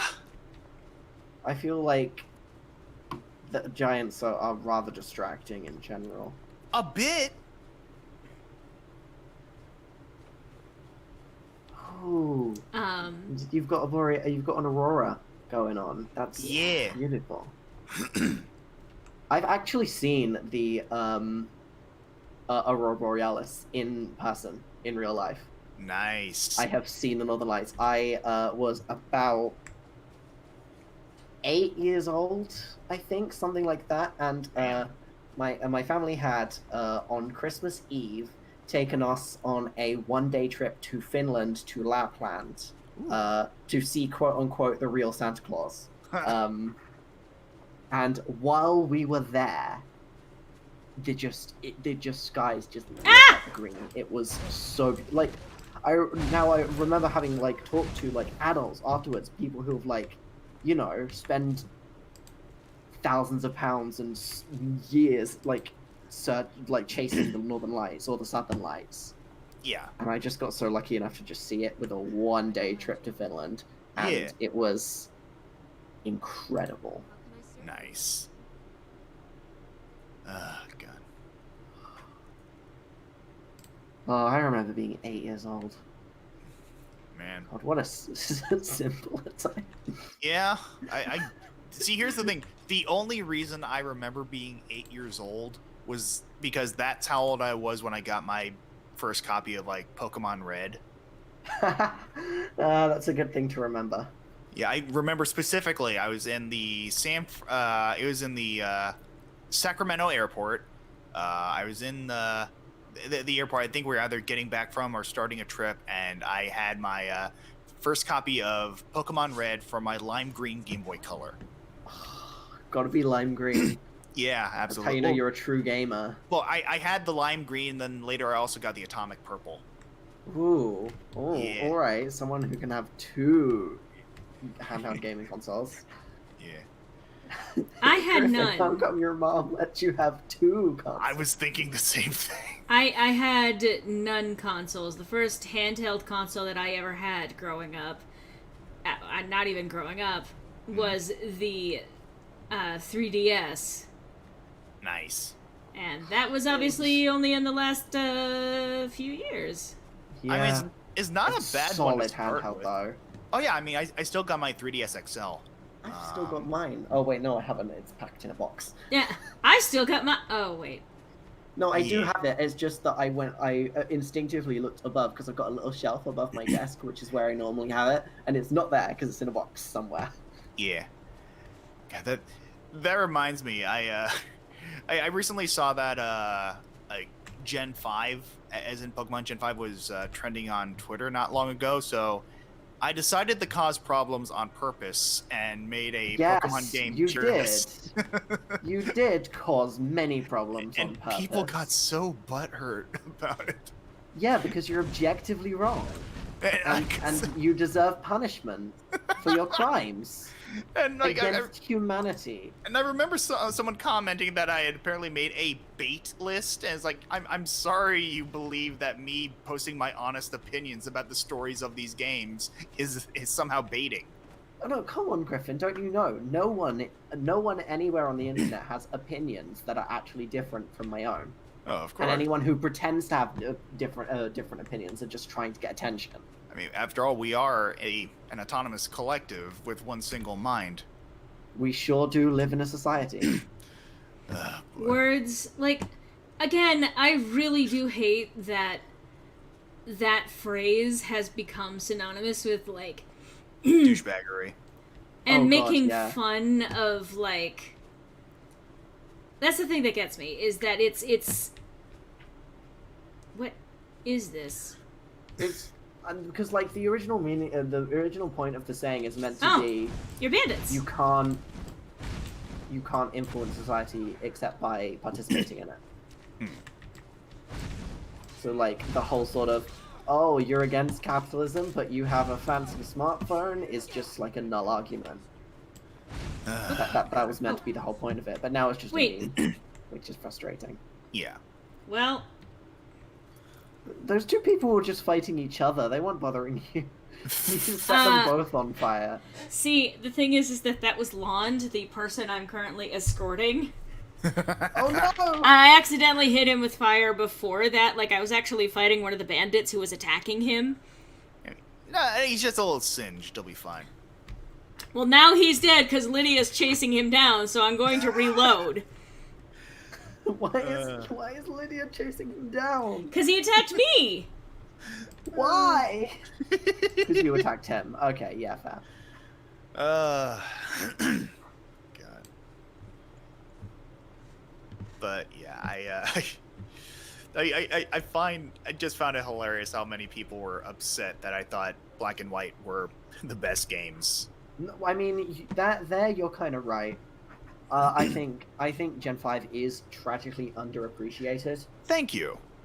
Yeah. I also think that Gen 6 is tragically underappreciated, so therefore you will die by my blade. I mean, here's the thing. I feel like I'm one of the few, if not one of the only people in the world who play Pokemon for the story. No. I don't play Pokemon for the story, but I do enjoy the story. Yeah. I mean, that's just I play. I mean, because here's the thing: if you ignore the story, every Pokemon game's the fucking same, with like very rare exceptions. Like you have the fucking evil team who wants to take over the world by capturing a legendary Pokemon. You have 8 gyms. You fight them. You fight the Elite Four. You get the champion. You know, rinse, repeat. Like, just add a gimmick. That's what Pokemon is. The same can be said for most video game series. True, but I mean, at least most video game series have also mixed things up like over the years. Like, I feel like the only gens that have really sort of mixed things up in a notable way have been Gen 2, Gen 5, and Gen 7. Like, especially like. Go ahead. Why did I immediately think Gen 6? What happened in Gen 6? What was the mix-up in Gen 6? Was that Megas? Yeah, that was Megas. Yeah. That was X and Y, or? Yeah. Yeah. Yeah, that was, because I believe you have X, right, Lore? Yes, I have X. So do I! It's the better one. Yeah. Not to at anyone who has Pokemon Y, but you made the wrong choice, sorry. Yeah. I mean, I think, like, I think Xerneas is a cool fucking Pokemon. I think for my sensibilities, I think dragons and things like that are cool, so I just like the aesthetic of Yveltal a little more. Yeah, that's fair. Plus, I think spoilers for Gen 6, I suppose. The concept of wanting to use the Pokemon of Death for the ultimate weapon thing makes a little more sense than trying to do that for the Pokemon of Life. No, Yeah, no, don't run off the cliff! Don't run off, Lydia! Plus, the night, aesthetic Robin. of Team... Yeah, you take care, Rob. Yeah. Plus, I feel like the aesthetic of Yveltal matches a lot more with Team Flare than Xerneas does. Yeah, that's fair. Listen, is someone about... It is a very dangerous thing, Ian, to bring up Sonic around me. Oh, God. I am I a simple autistic gay. I see one of my special interests. I need blackout. I still need to take Griffin through the Sonic movie. Yeah. I mean, I've seen bits and pieces of it, and I have opinions based on that, but I will admit that I am in no place to have, like, a public opinion about that movie until I've actually taken the time to see it. I am deeply attached to it because I think it's honestly, for me, it's kind of on par with the Detective Pikachu movie in terms of like video game movies actually done well. And the Sonic movie, I genuinely believe, if you kind of critically look at the sort of blatant police abuse that happens in it, it is a genuinely fantastic film. Although, again, I'm heavily biased. That's fair. I mean, for me, from everything I've seen of it, it doesn't really seem like a Sonic movie so much as it is a buddy cop movie that happens to have Sonic in it. Yeah, but that's good enough for me. I mean, that's good just enough it, for me. though. Like, I just want content with Sonic in it. Well, that's just it. It's a matter of the fandom being desperate for content, Yeah. not so much them having standards. But it also comes to the fact that I remember seeing an interview about this, where basically the point of the first movie was to get enough interest and money to start the series. And the best way to do that is to take an already existing formula that you're going to attract people that aren't just the Sonic fans. Because if you start talking Sonic the Hedgehog movie, there are no humans in it, it's only all the Anthros. You're going to get Sonic fans, you're going to get fairies, and that's just a circle. That's not a Venn diagram. But that was also the idea of Sonic, like, fucking Sonic Adventure, and we all know how that went. Yeah, but of course it's a different time. That was like quite a while before the series was so poorly represented by its fan base. Let's call it that. Yeah. Also, you take care, Jane. Yeah, take care. Oh, night, Jane. Because because another aspect of it is like, I think it's because of my bias for 2D animation. I actually have seen Detective Pikachu not too long ago, and it's fine. for what it is, but again, I just feel like there's some designs that don't work outside the second dimension. I mean, you're entitled to your opinion, and I do mean that genuinely. Oh, yeah. I really do mean that. You are entitled Yeah. to your opinion. We all have different aesthetic preferences. And I mean, more so Hey. Sonic than Pokemon, but even so. You want to run with me, little buddy? Friend. It's a snow fox. Well, no, it's a coyote, I think. Oh, okay, yeah, Maybe. you're right. Snoot to boop. He is. My friend. I am finding a Probably lot should of get things tails. here. Yeah. I just need to get him to Dawn Guard, or Dawn Star. That's what it is. Oh yeah, the warrior cat. Fucking What's up? Ian. It's the Yeah, start of the Smash Bros. Cinematic universe. Fucking hell. Oh god, don't I mean, even. they are making a Mario movie, so And that there went has, so and well the of course, first time. it's the first Mario movie. There has never been another Mario movie. I mean that's just it. Like I feel like because of the inherent difference in like the storytelling between video games and movies, like I mean there are some like video game movies based on video games that are fine. They work for, what they are, but I just don't think it's possible to make a like objectively good movie based on a video game. Because Admittedly, the you're styles then are, relying on the existence of objective good. I mean, I just feel like it's hard to describe. I feel like the matter of story, the way in which video games and movies tell stories are so inherently different that I feel like adapting them is too much of a struggle. Yeah, I think part of why we get attached to video games the way that we do is because of the interactivity with it. Yeah. The stories that are in video games, like, there might be elements of them that might do well in terms of like a much more straightforward, a much more straightforward kind of like storytelling medium, but the problem is that it's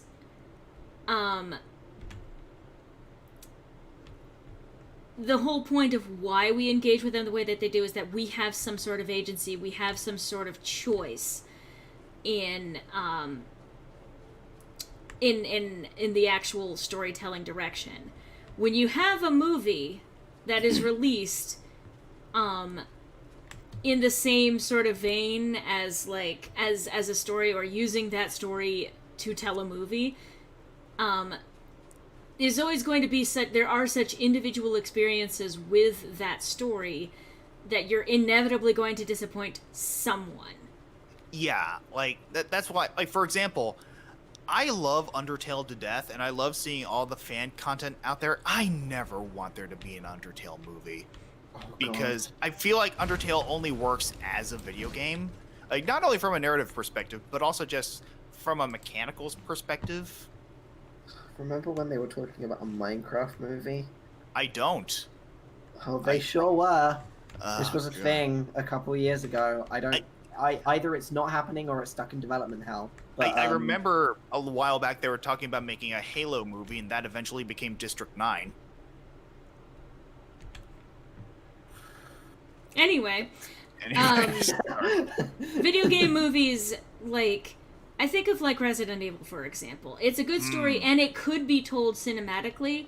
The way they chose to try and address it cinematically was terrible, but I mean, I think it was Yui Bowl anyway. yeah.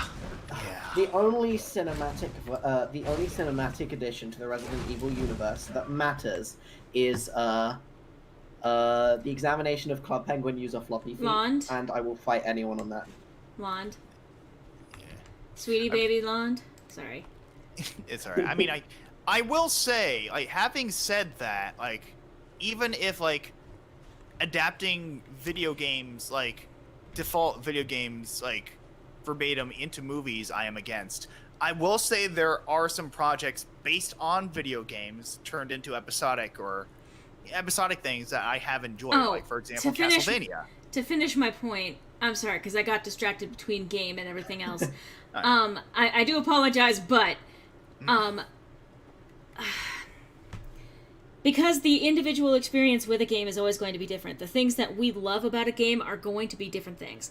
Some people prefer the story or the gameplay or one particular plot point in a game, but they're usually so jam-packed with so many different ways to explore the story that watching a movie based off of one particular interpretation of the plot is always going to be disappointing.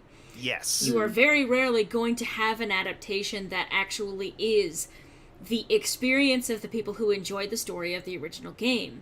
So I can appreciate wanting to take, say, the world of a story or the concept of a story and adapting it, but like some things you can't do that. Now, for example, I think the most successful video game adaptation into a movie that I've ever seen has been Rampage, because I had a feeling that was going to come up. there's only really one way to do that wrong, and it would be to do a direct translation from the game. Yeah, I mean, they made it into what it had to be, and that's a big dumb action movie with The Rock. Exactly. Yeah. Equally different art it's styles. a perfectly enjoyable kaiju movie, and you know, what I can at least appreciate about is that it doesn't really like label itself as the adaptation of Rampage. You know, it's like It's just Rampage. It's its own movie. Yeah, it's a thing that almost has little to no actual relationship with the actual game. But and- I did not know that it was a game. Lond? Are you fucking serious, Alex? Lond? No, I did not know that there was a game called Rampage. Oh my Blonde? god. I'm, Wow, I mean- although again, this is biased because I'm completely uncultured swine. Well, I mean, you could say as much about me. You know, because I mean that's just it. I mean, There's that's bold words coming from someone who has a review series. Oh, I admit that. But here's the thing, because we live in different worlds, like there's always going to be things I will be ignorant of, having not grown up in any other place but the United States. And that is a inherent flaw on my part. Oh, never mind. Growing up in one place is an inherent flaw on your No, part. but I mean, like, what I mean is, like, growing up in one place and, like, talking about, you know, subjects without doing, like, a certain amount of research on them. Which just is a mistake I've made on multiple occasions. Okay, yeah, I can kind of understand that. Yeah, making Very bold, confused. yeah, but making bold statements about a subject on which I only have like superficial knowledge of based on my, you know, country or culture of origin. Oh, but that's just life, isn't it? I mean, Making wide sweeping statements on things you don't have any authority to talk about. That's just life. looks at And shit, it should awesome. not be celebrated like that, but Yeah. it sure is just what goes on. Yeah, but I mean, like, my point is I am trying these days to make more of a concerted effort to actually immerse myself more into, like, the culture and background of what it is I find fascinating and get more than one perspective on it. Hell yeah, we love that. Yeah, You know what that is? Growth. that's growth. Personally, my favorite movie based on a video game was the first Mortal Kombat movie. It's not an excellent movie at all, but it genuinely enthralled me. Yeah. I've never seen it. I've never seen it, but I've seen bits and pieces of it, and I know of its modern day infamy. I know that it's worth watching. It's not a bad watch. It is entertaining. Yeah, I mean, I think literally, like, the very first thing I've seen it was because I went through that awkward phase of worshiping the ground Doug Walker stood on. I think that my initial exposure was that one M. Bison clip.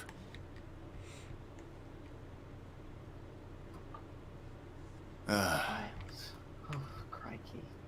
Yeah.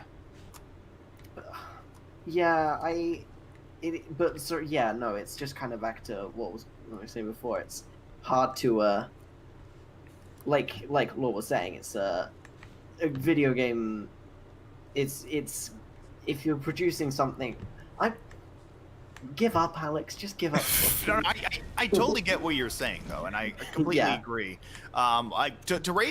To bring it around to another point that Lore made, oftentimes the best cinematic video game content is stuff that is based around the world of a game rather than the actual original story. And again, I think one of the best examples of that is the Netflix Castlevania series. Lydia? Okay. Yeah. What? Like, Hey, hang on. It features various characters and elements from the games, like told in an episodic manner, with legitimately charming characters with good chemistry, amazing animation. It's all around. I cannot recommend the Netflix Castlevania series enough. So many things on my list of things to watch right now, but instead I'm probably just gonna watch through the entirety of She-Ra again. Oh, look, we match. Also valid. I still need to watch, because I remember stopping at season 1 and I need to watch more of it. Yeah. Oh, it only gets better. I know. Yeah. I'm still looking forward to see, because I did see one clip of Alucard in the second season.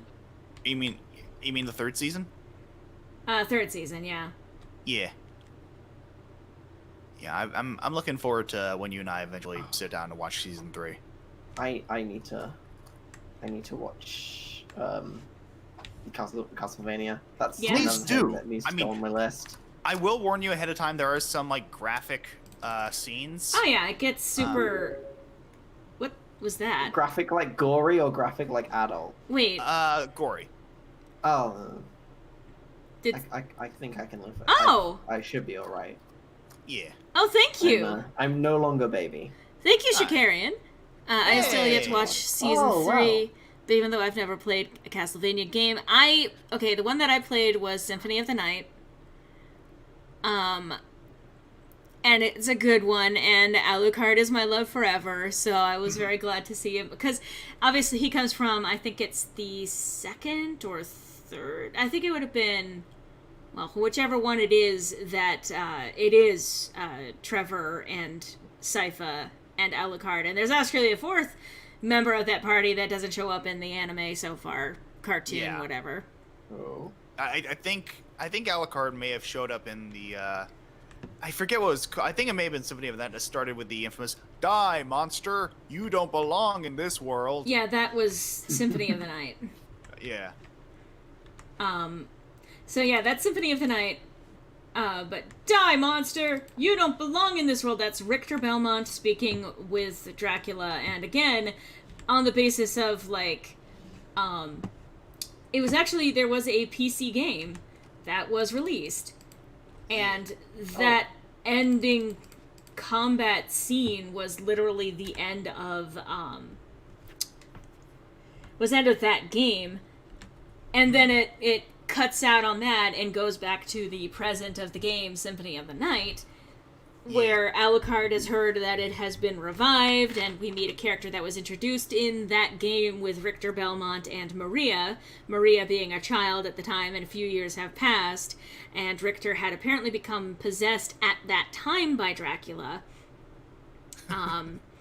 And so he then disappeared after that possession took hold and all of that stuff, as far as I remember anyway. It's been a very long time. Did you say Richter Belmont? Yeah. Oh, they made a game for the Smash character. How nice. Listen. Look, do I need to eat you? Do you ever hear a sentence that someone says that just sounds like the auditory representation of someone swinging a bat at a hornet's nest? Yeah. like my fucking Pokemon game tier list. God, yeah. Uh, Sometimes I think I will cause problems on purpose. Yes. Boy. But yeah, no, Castlevania is on my watch list. Obviously, all of the kaiju films that you sent me, that's on my watch list. I'm currently watching Ruby, which is a real experience. What volume are you on? 4. Just started 4. Oh, I see. Yeah, you got to the new engine. So I just recently had the big thing that happens at the end of Volume 3. Yeah. Half of it I had been spoiled for, and the other half I had not, and I very much was emotional about that. Which one? You can tell me. You can DM me if you want about I'm it. gonna no. It's I will put up a little bit of I just say a spoiler for Volume 3 of Ruby, but I knew about Yang losing her arm. I didn't know about Pyrrha dying. Oh yeah. That hit me so hard. I love her. Yeah. She's so good, and she just wants what's best for people, and she just was willing to sacrifice everything to save people. She was fucking amazing. Oh, I miss her. Yeah. That. I mean, again, depending on how far in Volume 4 you are, that they're not gonna let you forget that feeling. I'll say that much. Oh, cool! I love that.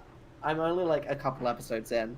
Okay, yeah, you'll see. But I mean, there's only like a handful of episodes in each season anyway. Yeah. But I will say I really do kind of like the animation style. I get that it's the kind of we have $7 budget for the show animation style. But Yeah. I don't know. I think it really fits for the show in particular, particularly since it so heavily focuses on like fight choreography. Oh yeah, I mean, it definitely started out with the Babby's first like source filmmaker feel to it. It's gradually gotten better over time, and fucking. See, I've heard conflicting opinions on that. Yeah, I've heard some people say that it's gotten better over time, and I've heard a lot of people say that it gets better and then it hits the middle of Volume 3 and then it starts getting worse. I mean, I personally enjoy where it's gone. I mean, granted, we'll never know for sure what direction it might have taken now, unfortunately, since the creator Monty Ohm passed away. Yeah. But I mean, and I know a lot of people have conflicting feelings about the series. I personally still enjoy it for what it is. You know, and I definitely understand, you know, like people not enjoying it, which is perfectly fair. Yeah, you can enjoy the media you want to enjoy, as long as you're not telling other people that they shouldn't be enjoying something. Yeah. Something paradox of intolerance. Yeah, I mean, the ironic thing is, because, like, I remember, because, like, there's this content creator that both Laura and I enjoy called H-Bomber Guy. Yeah. Uh-huh. Who does a lot of things. I saw this thing the other day where apparently he teased a video that may or may not, and I'm not sure if it was a joke or not, but he teased the upload of a video called, I think a 3-hour plus video, a part 1 of it called Ruby is Garbage and Here's Why. Oh.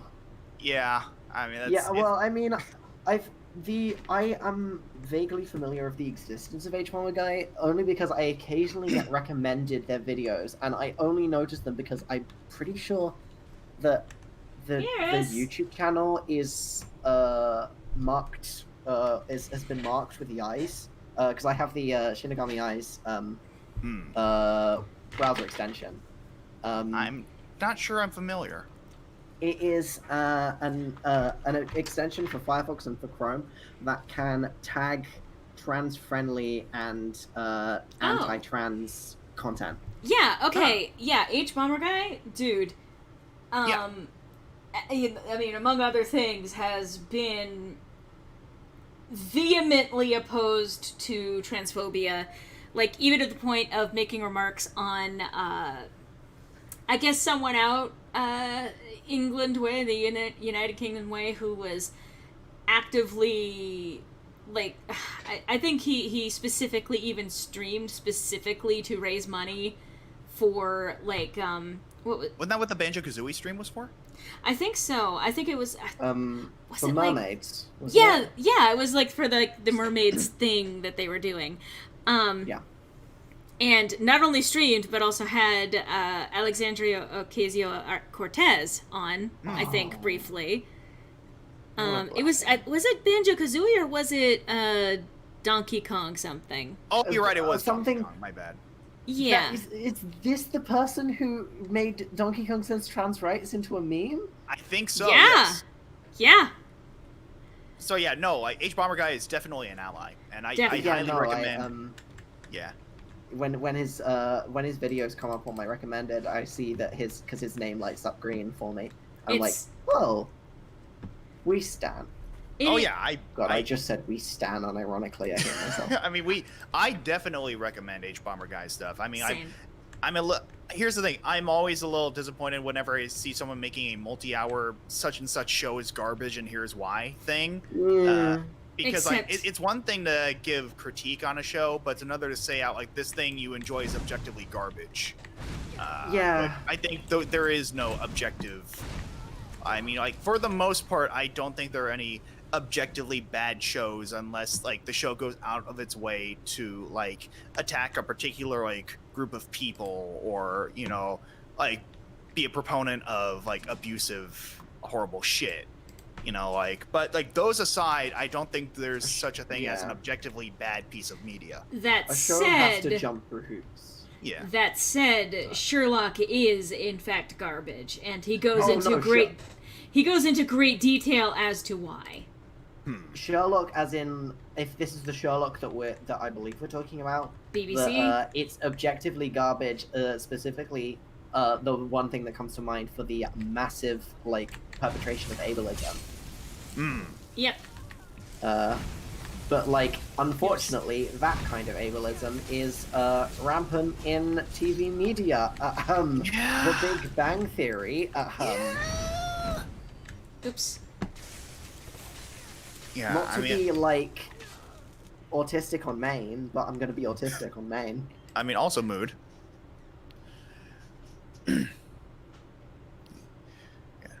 I mean, please. I apologize if I was interrupting you, Alex. Please continue if you had more to say on the matter. I did not. That was the end of my point. CinemaSins disapprove of this. See, I have complex feelings about CinemaSins. I mean, I feel CinemaSins can go fuck themselves. But Yep.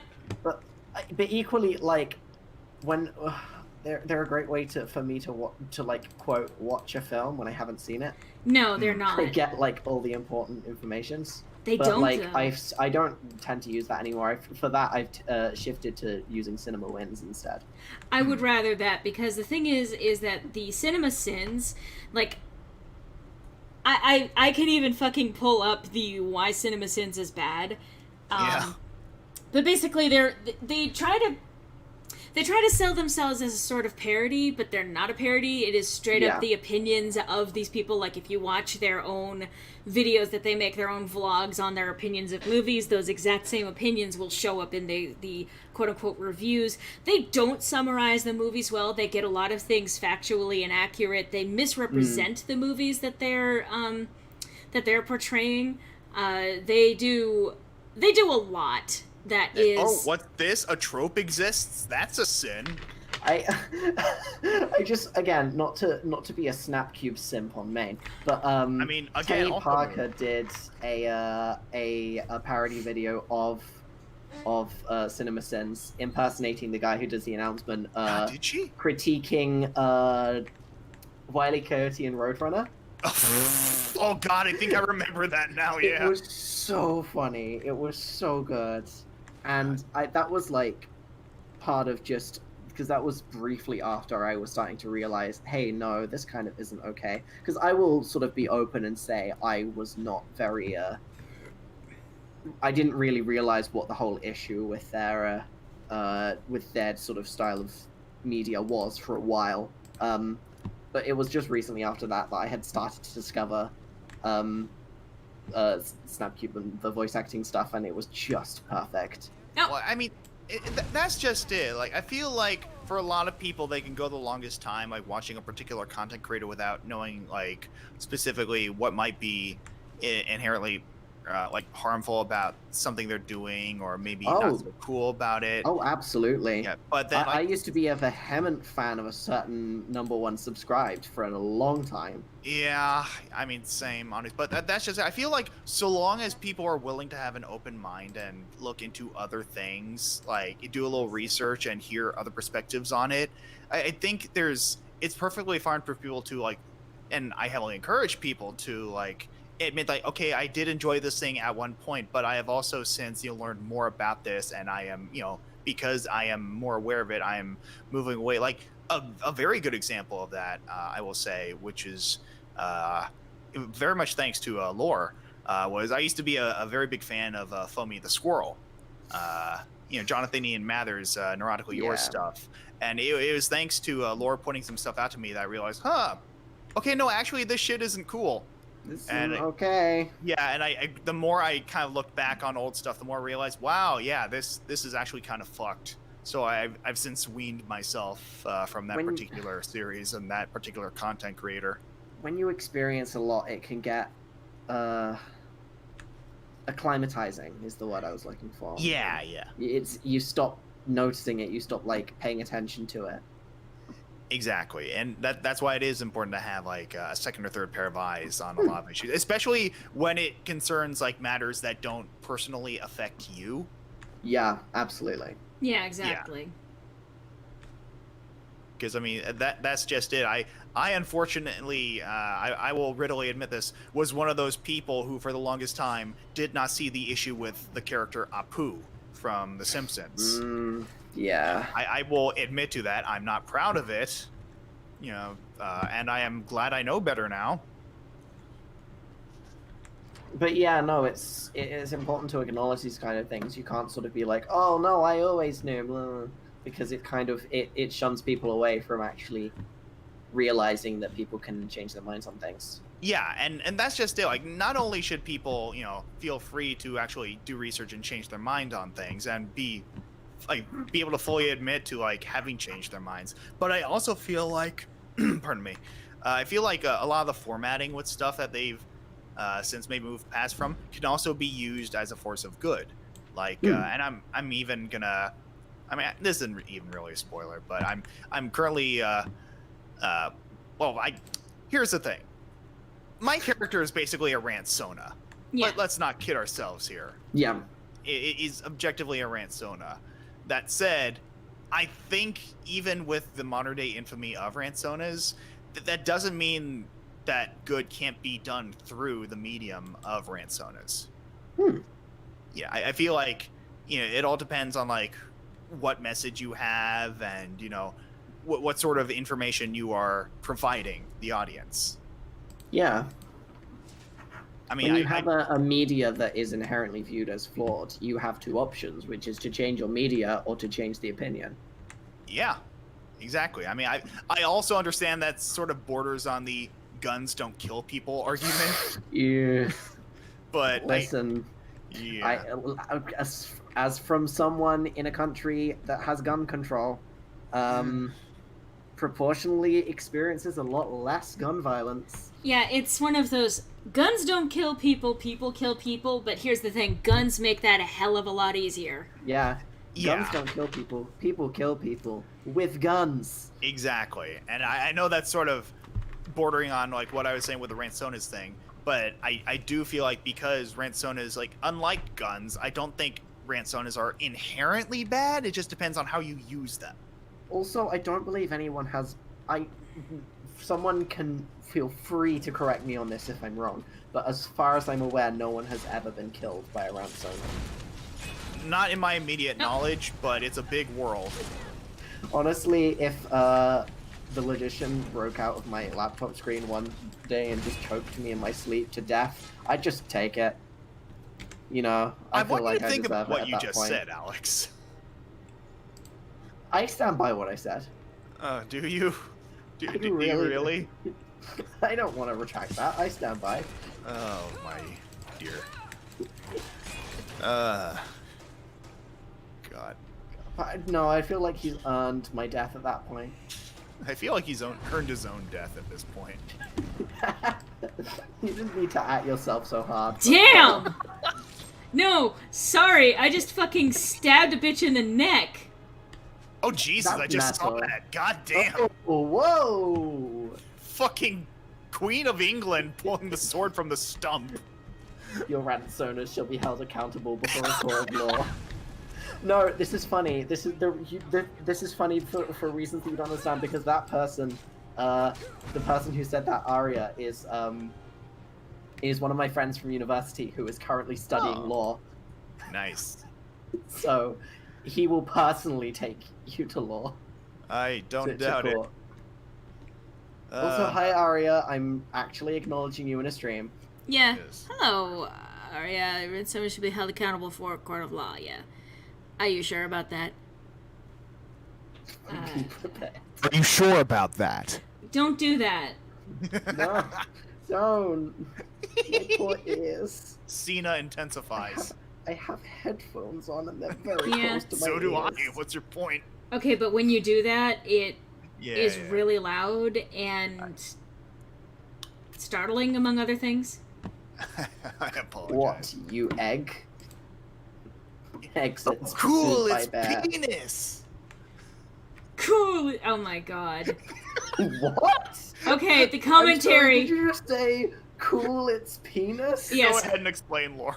Commentary on the Half-Life AI series. Like Yes. they released part 2 recently, and And Holly, the voice actor for Dr. Coomer, apparently she was having some mic problems. And it made the gain way too loud inherently, and they couldn't fix it. And just at the start of the commentary track, there, for whatever reason, she just decides to start it out with, "Oh, cool, it's penis." And it's so crusty and acidic. I'm so confused. And the best part was when she was like just laughing at something in the video or just something someone said, because it was so crusty because of the gain being so high up. It sounded like a YouTube poop or something. and it was Get my beautiful. soup. Wild. It's worth watching if you guys have not seen the Half-Life VR, but the AI is real people. The AI is actually intelligent. Watch Yeah. it, and then now they have The some AI commentary is not tracks alive. available for that, and Yeah, those are absolutely worth Improv watching. role-playing series stage in a virtual reality Gary's mod recreation of the video game Half-Life. Yeah. Yes. I need to add that to my watch later. You Oh my really God. do. I know I've that never it's seen late it. at night tonight. I feel like I need to drag you into watching that with us at some point, because Please. it's worth watching multiple times for me. I am always down for watching Half-Life VR AI. See, with the whole sort of I'm happy to watch it multiple times for the sake of dragging other people through it. That's how I feel about so many different things. Recently, namely Epithet Erased. Yes. Yes. I've dragged so many people through that. But Good. also Miraculous Ladybug and Star vs. the Forces of Evil, because I am Hmm. nothing if not a child who enjoys cartoons. I mean, again, mood. Yeah, I've only seen a few clips from Star and a little bit of Ladybug.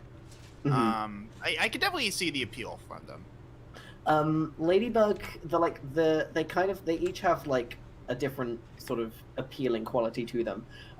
Star vs. the Force of Evil is a really cutesy fantasy cartoon that very quickly devolves into terrifyingly accurate portrayals of colonialism and racism. Yeah. And Miraculous Ladybug is a rarity in which it is the prime example of what if idiot plot was good. Like, No. the entire central conflict in Miraculous Ladybug could easily be solved if any one of the characters had even a single brain cell. But altogether, it is such an enjoyable show nonetheless. Can I just say how fucking happy I am that there's so many kid shows now that are taking like simple concepts that millennials grew up with and using them to give fucking sociopolitical commentary and help kids like understand shit that took us a long fucking time to understand. But yeah, we love that. Yeah, but I mean, between I was Star only- and like Steven Universe and all those shows coming out now, I'm so fucking happy there's better kid shows now. Yeah. I mean, not to say that. Oh, go ahead. I mean, I even just mentioned earlier, the She-Ra reboot. Yes, absolutely. Which is a fantastic political commentary that is just hidden behind gals being pals. Yeah. I mean, that's not to say that I will say a lot of the shows I grew up with were bad. I mean, some of them were, they are what they are upon retrospect. But I'm glad that creators, from our generation are taking advantage of what we enjoyed to help kids understand shit that is very important and was never highlighted in children's entertainment before. Oh, absolutely. Yeah. It's good. But Yeah, it was, you know, Yeah, exactly. can you tell I'm a voice actor? I mean, God, there somewhere hidden on the under the deleted files in my laptop is probably a solid like hour and a half of me just making stupid noises, trying to say my damn lines. Only half of them ever get saved, and like a quarter of those ever get sent to people. Yeah. There are so many bloopers. See, I'm one of those people who I never save shit unless I'm actually satisfied with the takes, so I have like almost no bloopers on my computer. That's fair. I can understand that. I kind of sit in that boat a lot as well, but I tend to save like more than one take just in case I want to read through and just realize, oh, I recorded this yesterday, but like now that it's today, I'm realizing it's trash, which is most of the time because I hate the sound of my own voice. I mean, they say while streaming. I mean, mood. That's just it. I also record multiple takes, but that's only after carving out like 95% of everything else I did. Oh god, yeah, absolutely. The struggles of being a musician / voice actor here, gamers. Yeah. You're getting critical insight into the process, which is recording the same 3 lines over and over again and slowly creating a head-shaped dent in your desk. Mm-hmm. Not to just at all of us, but that's the mood. I'm pretty sure we all exist here to at each other. yeah. I mean that's pretty much why Law brought us on. I know that's why Law brought me on. Oh yeah, because you actually because have something meaningful to provide. That was the No, word. I was gonna say because I have no other redeeming qualities, but I guess that works either. That's No. objectively untrue. Yeah. Banned. Oh wait, no, I can't just ban people here. I don't have any power. God damn it. I'm used to a couple of servers that I mess around and spend most of my time in now because of the old not being able to see people thing. The running gag is just me threatening to ban people Oh no. all the time. Oh no, Law might get banned. Also, is it weird that I had no fucking idea Skyrim had robots? What do you think I've been doing this entire time? I kind of spaced out for a while, honestly, because of what we were discussing, and then realized, oh, there's fucking robots. I just assumed that it was, medieval ancient robots. Oh yeah, they are clearly like tend to be. steampunk robots. The fact that they're robots in Skyrim is just a revelation for me. I'm such a slut for steampunk. Same. Particularly like clockwork stuff, like steampunk. Like that one episode of Doctor Who, with the Yes, I know exactly robots which one. was just, ooh. Well, I mean, like specifically, there's a couple. One with Tennant and one with fucking. Oh God, I feel so bad because he's my favorite Doctor. 12. Capaldi. Thank you. Yes. Yeah. Capaldi really took some time to grow on me. I really did not like him when I first started seeing him. But second run through of his series I really enjoyed him. I mean, I love 13. Don't get me wrong. 13 is a fantastic Doctor. But I think the reason 12 sticks with me so much is that he's basically just old logician. I mean, yeah. He's just old Scottish space logician. You could just say old logician. I mean... Oh, sorry, you could... I mean, Scottish as well. Yeah, I was gonna say. But, you don't need to add space. I mean, I will also say that, someone very much underappreciated is fucking Eccleston.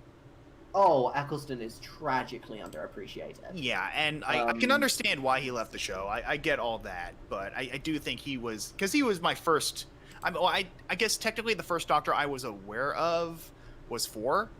but like 9 was the one that actually got me into the show. Did he get kicked off the BBC or something for being too left? I think essentially yes, he was not putting up with the BBC's bullshit, and thus he left. God. I believe he either left or was kicked. Was it like like an ultimatum, effectively? Something to you that leave effect, of your yeah. own volition, or we'll kick you out. So that's why they brought in Tennant. Honestly, and the BBC. Yeah.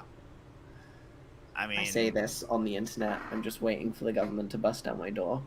Yeah, I mean, and here's the thing. I love Tennant. Tennant was a fantastic Doctor. Oh yeah, he was fantastic. Yeah. That said, I would have loved to have seen more Eccleston.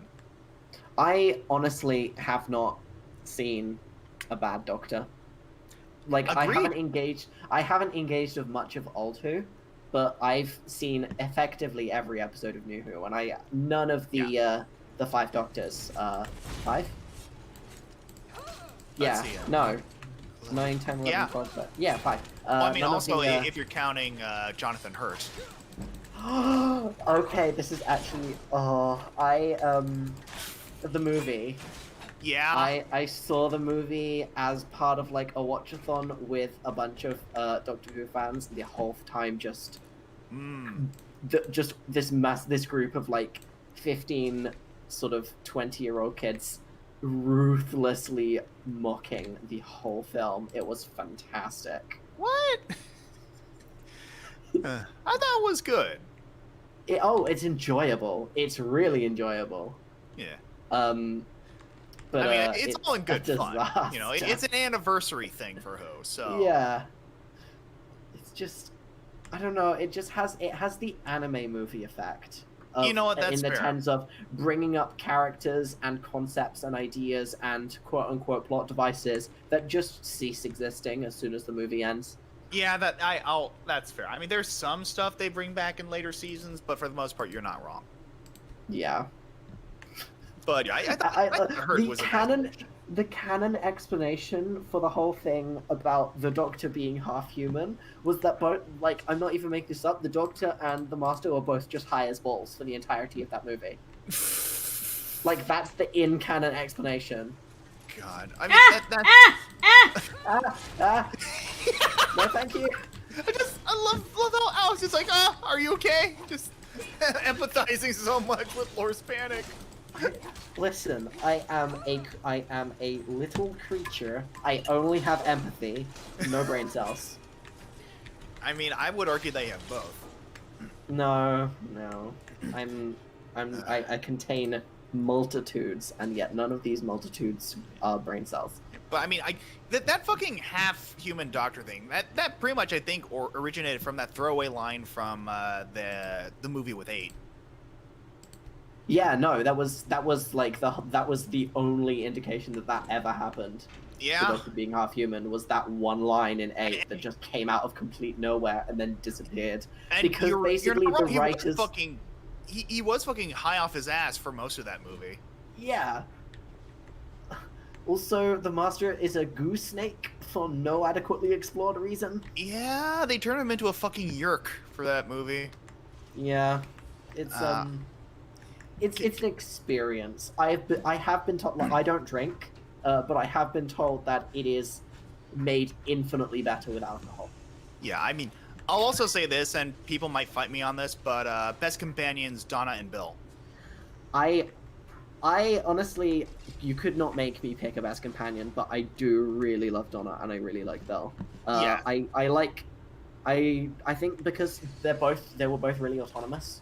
Yes, absolutely. And like, what I fucking love about them is like, after the fucking movie with 8, they had this fucking stereotype of all the fucking like companions falling head over heels for the Doctor, which I guess now that I realize I'm Arrow, maybe that was the reason why it was bothering me so much. I mean, maybe, but like I also get it, and I'm very much not. I crave the romance. Yeah, Yep. it, like I'm a romantic, and I find that kind of thing. Like I want a romance to be authentic. Yeah, exactly. I mean, Sorry. Go ahead. No, I was just gonna. Oh, I'm sorry. Did I steal you away from me?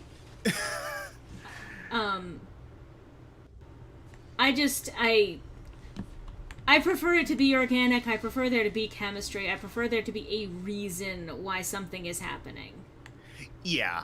Yeah, other than mysterious spaceman, like, swinging me away in his time-space machine ship. So, like... Go ahead. You know who was a really underappreciated companion? Donna's dad? Rory. Yeah, I agreed. Definitely. Amy was, Amy sure was Amy. But, Yeah, God, agreed. this is a Rory appreciation house. I can get behind Rory appreciation. A motherfucker went through so much shit he didn't need God, to. yeah. He should. But yeah, again, like, Donna's dad, I would have loved to have seen more of with him and Dad. Oh, Wilf. Wilf. Oh, what a guy. I fucking loved Wilf. Like, Wilf, Donna, and Bill, I have to say, were probably my... Because thank fuck for Donna and Bill. Because what I love most about them, like, over all the other companions, because, like, well, I think them and, like, Ace from 7, they pointed shit out that no one else fucking questioned. You know, like, they call the Doctor out on his bullshit, or on their bullshit, rather. Like, so many fucking times, and point out a bunch of the fucking things that not even the fandom, like, takes into question. And it just makes everything feel so much more real. Like, and just... The fucking sass between them is just goddamn amazing. This has basically no relevance to anything. Go ahead. But it is to do with Doctor Who. I have a friend who is deep into the whole Doctor Who fandom, so much so that he has sort of like an avid role on the TARDIS data core, which is like the Wikia for and he has told me a delightful story about trying to someone who was making an argument to incorporate a picture of male genitalia onto the wiki page of said article. And there is because it was, I believe that the whole story of it was in protest of the fact that the rules that the admins were setting up for the Wikia were stupid. And so they jumped through all of these hoops and basically made it so the admins couldn't refuse them. And the picture went up and down on the site for a period of several months and or years before it was eventually removed for being in violation of like the central wiki, the Wikia fandom rulings. But it's a fascinating story. I will link the discussion page to you at some point because it's insane. It certainly sounds it. I think the thing is that Doctor Who has been around for so long, and when a fandom is so long and so large, it gets very stupid. Well, that's just it. It's literally the longest running science fiction series on TV. Yeah. Like, it's been on longer than Star Trek. I don't even know what I'm doing here. I'm just kind of like... I mean, if nothing else, we can appreciate the map design.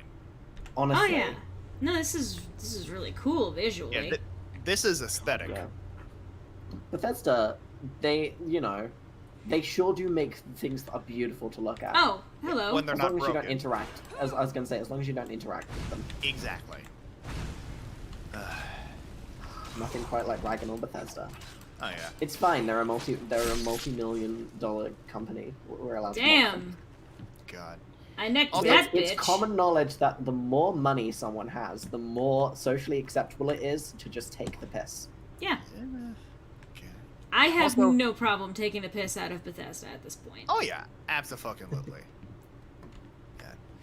Also, I'm gonna say this, and I know not a lot of people are gonna agree to me. I actually enjoyed the new Dalek paradigm design. I did as well. I really did like. I mean, I really enjoyed that episode. Yeah, like Victory of the Daleks, I definitely appreciate it. And here's the thing, like, I get, the plasticky look was a little meh, but they actually fucking improved upon it by making them look shiny and metal in like Asylum of the Daleks. I mean, I have my own issues with Asylum of the Daleks from a writing perspective. Yeah. That the whole fucking thing with Rory and Amy didn't need to be a thing. It really didn't. But like, I'll even say love unnecessary tension. the thing that gets me about that is I fucking hate it. Like when a show decides to make a radical change with like a design or something, like even if it's just an aesthetic thing, and because of fan backlash, they instantly decide, oh no, wait, we take it back. Don't worry. Like if you're gonna make that big a change, then at least have the goddamn like balls to stick with it. I see where you're coming from on that, but I would in fact raise you a response which I think it is warranted. I mean, we were talking about it earlier. The beta design for Sonic the Hedgehog for the titular movie. I mean, that's just it. Like, I didn't care for the. I mean, I already told you my opinions on like the movie from what I've seen, and again, I'll have to reserve a final opinion of the movie until I've seen it. But I still think that if you were going to go to the trouble of making such a drastically different design, then at least see it through. Yeah. Like, it wasn't going to be good anyway, but at least see it through if you actually gave a damn about what it was you were doing. I mean, the fact that not only in tandem with it looking not great to begin with, just taking it back so easily says to me that either it was always meant to be a fake out and that they had the quote-unquote good design on the backlog, or they just didn't give enough of a shit to care either way and just wanted to do whatever would rake in the most money. Yeah, that's fair. I don't know. I don't really know whether it was like a publicity stunt. Yeah, I don't think it was. I don't think it was. I think that the thing is that Sonic was already on a last legs kind of situation, and they knew that if, I mean, it's hit or miss. But the problem is that unfortunately, if they didn't get it right, if they released a design that was not going to work with its audience, then it was going to probably kill the entire Sonic franchise. If they hadn't actually gone... Look, I know that the fandom is going to be loyal with it. What I'm saying is that in terms of mainstream media, Sonic... Oh, yeah, in terms of mainstream media. Okay, yeah, that's fair. It's not going to kill the existing Sonic fandom, but it would have really damaged any re-entry into mainstream media if they hadn't adjusted the look of Sonic to actually be what Sonic is supposed to look like. Yeah, and not some kind of eldritch horror being. But no, and in terms of like the existing fan base, you could not drive them away with a metal pike. After everything y'all have been through so much worse. I mean, the Sonic fandom has survived the Sonic Boom games. They survived Sonic Labyrinth. Son. They survived Sonic the Hedgehog 06. Yeah, where, Sonic 06. I remind people, Sonic kissed a real human woman. Except he was dead at the time. So that means that a real human girl kissed a hedgehog corpse. And that even comes back to my argument that, like, and again, I know they needed to buddy cop it up to get more investors in, but Sonic does not work with humans. Like, whenever you introduce the concept of human beings with Sonic, or Sonic in the quote-unquote the real world, it's never going to work, either from a narrative perspective or an aesthetic perspective.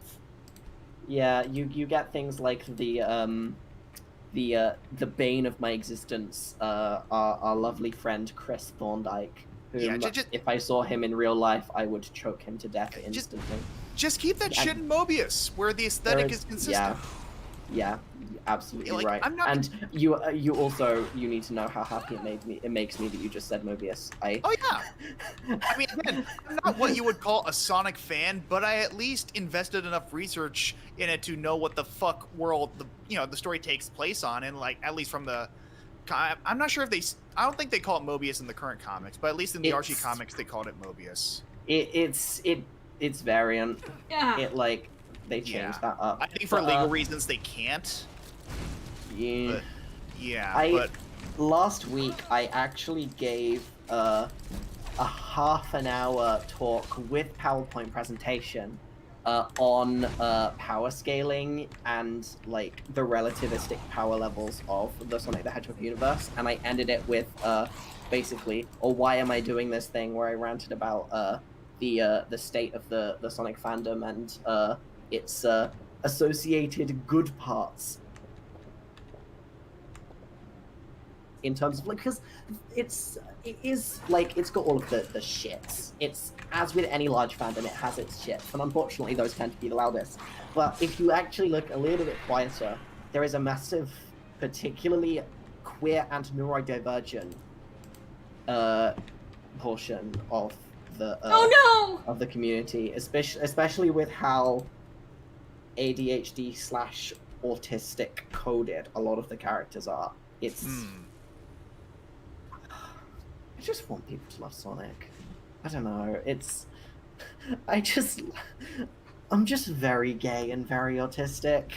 Valid. Yeah. But I mean, here's the thing. Just make a game based on the fucking either on the cartoon or on the comics. And by cartoon, I mean the one with fucking like Jaleel White as Sonic. I mean, use the current voice actors, but use like the premise of it. And I know they tried that with fucking Sonic Forces, but which one is the one with Jaleel White? It was the one with with Jim Cummings. Oh, Sat AM. Yeah, Sat AM. I forgot that was the Sat AM was shorthand. the best one. I mean, and again, I stand by that. Adventures was good.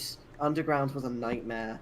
Yeah, and again, I can't claim to be a Sonic fan, but from like a writing perspective, from what I understand of Sat AM, that's a good fucking premise, and for the most part, I believe that is what the comics were based on. Actually, the Archie comics, anyway. You know who did an excellent video on Sat AM? Marcy. I was gonna say I remember seeing that video. In fact, I think that may be where I learned a bit more about that whole debacle. Maybe. Oh, You're good. Yeah, it's an excellent video. Yeah.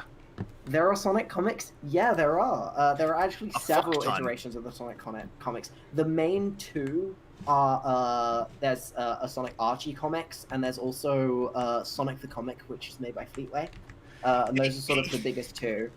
Hey kids, did you know the reason Knuckles' hands are misshapen is because his dad put his egg in the microwave? No.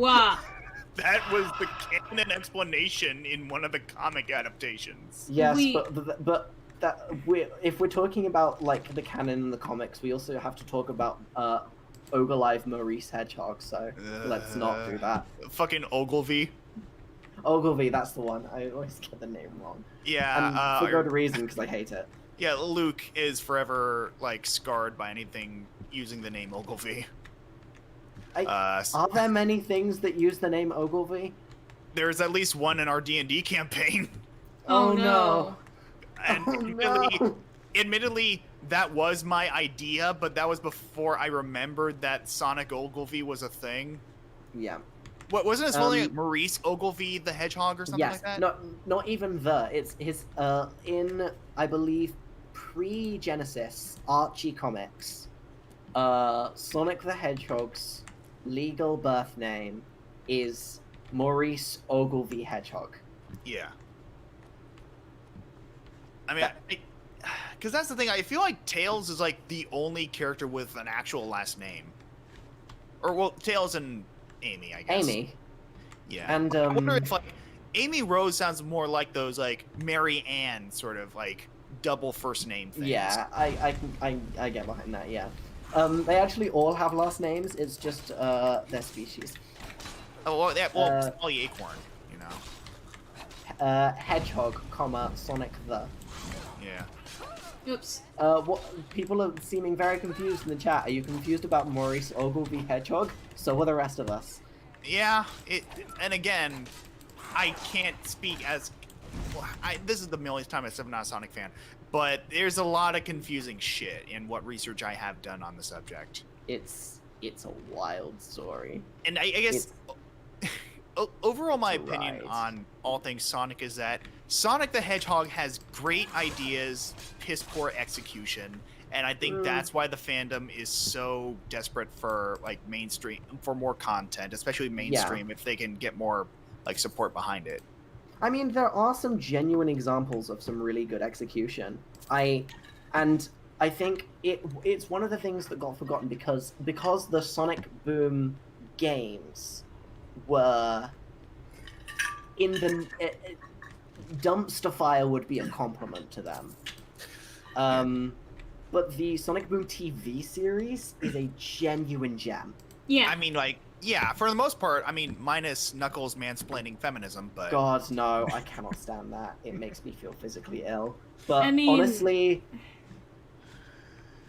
Yeah. Go ahead, Go Lord. ahead. No, go ahead. Go ahead.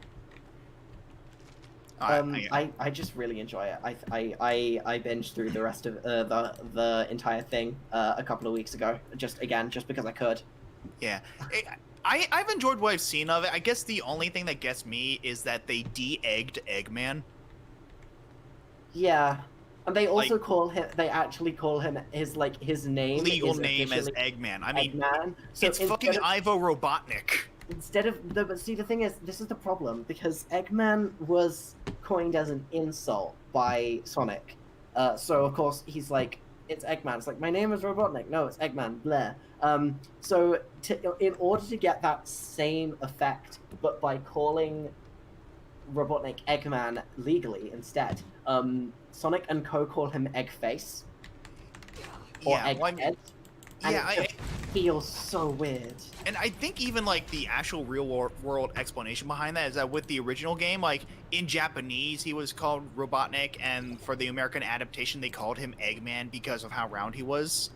And then they eventually Cool, we brought it love over that. to the they brought it over to the U.S. adaptations of his actual legal name being Ivo Robotnik, but Eggman being an insult come up with by Sonic. Yes, I believe you are right on that. It's Yeah. but that's not even touching on so much of the sort of the shitstorm that is like the extended Sonic universe and how it's Yeah. been ported across different countries. It's a wild ride.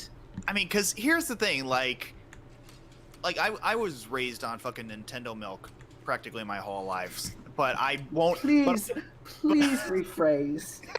My point being that I wouldn't claim myself to be an avid Mario fan, but I will say that I've played far more Mario games than I have Sonic games. And I think the reason being that, like, even though Sonic has a lot of really ambitious ideas and stuff, Mario has been far more consistent in terms of like quality and like just overall tone with its games. When you play a Mario game, you know what you're expecting, and it tends to be. It's as much as it can be kind of samey.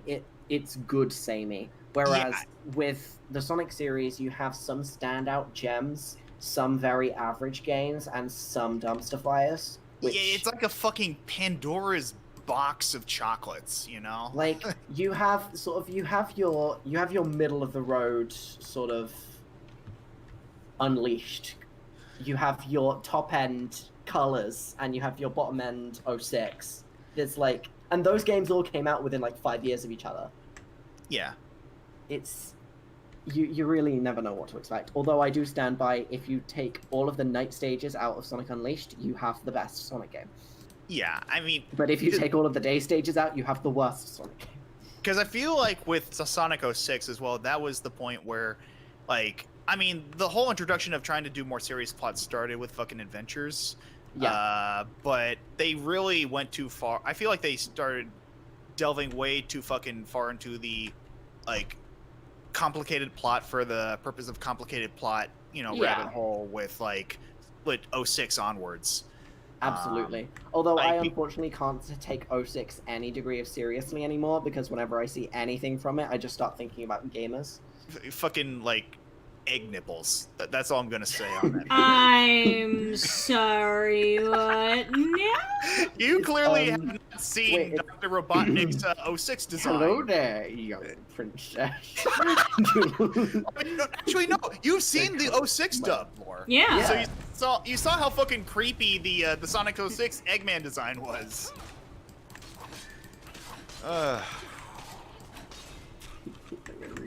My Just- 4 egg nipples. I remember like seeing fucking Ashley Nichols playing Sonic 06 for the first time, and like they were commenting on the design. It's like look at my egg nipples. I was like, I have 4 of them because I'm better than you.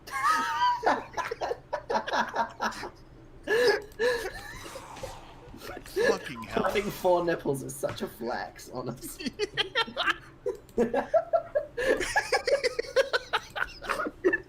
So, Oh, I don't know why I'm laughing so hard at this, but I'm also flexing. I'm also thinking about. I remember there was. I don't remember who was talking about it, but it was what new awards should there be on YouTube, and one of those suggestions was best flex on a 7-year-old. who dubbed Sonic 06? Snapcube. Go to, or was it? Snapcube. yeah, it was Snapcube. Snapcube, they Yeah. do live dubbing where they improvise the dialogue, etc. Yeah. Watch Snapcube, but especially their live dubs. They do a fantastic, brilliant job with that. Yeah, Um, look, Yeah. there's a bunch of fucking fantastic, like, amazingly talented people in those dubs, Yeah. including Alfred Coleman, Chongo Show, fucking Marble Cantus, Blue, Red. Red is in some of them. Yeah. I will Um, say, okay, Oh, go ahead.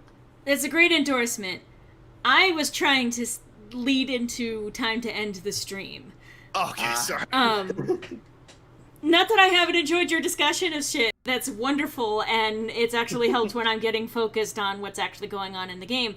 But yeah, I wanted to, because I ran into Lydia died. I was done. I'm done.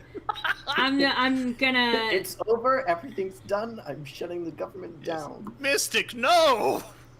Um. Oh, no. Eggman is broodmother. #no. Oh, no. But yeah, so this has been fun. It's actually been a slightly longer stream today, so I apologize, Alex. But It's fine.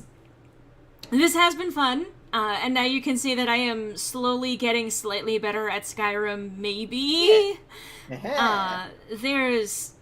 I have had the tendency as of recently to kind of close out my streams giving some kind of like speech rant, climbing up on the soapbox, but I'm going to reiterate, the Black Lives Matter movement is not done.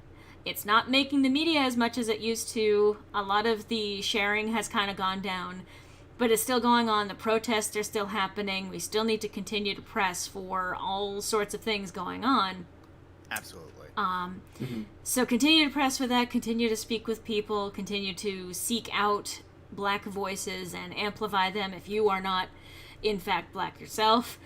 But please continue supporting that. Find ways to support, like bailout funds, things along those lines. And additionally, and somewhat still relevant, some of you guys may remember how last week I was talking about how uncertain the next week for me was going to be.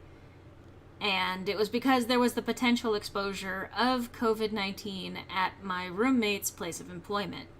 Thankfully, he got tested. He came back negative for it.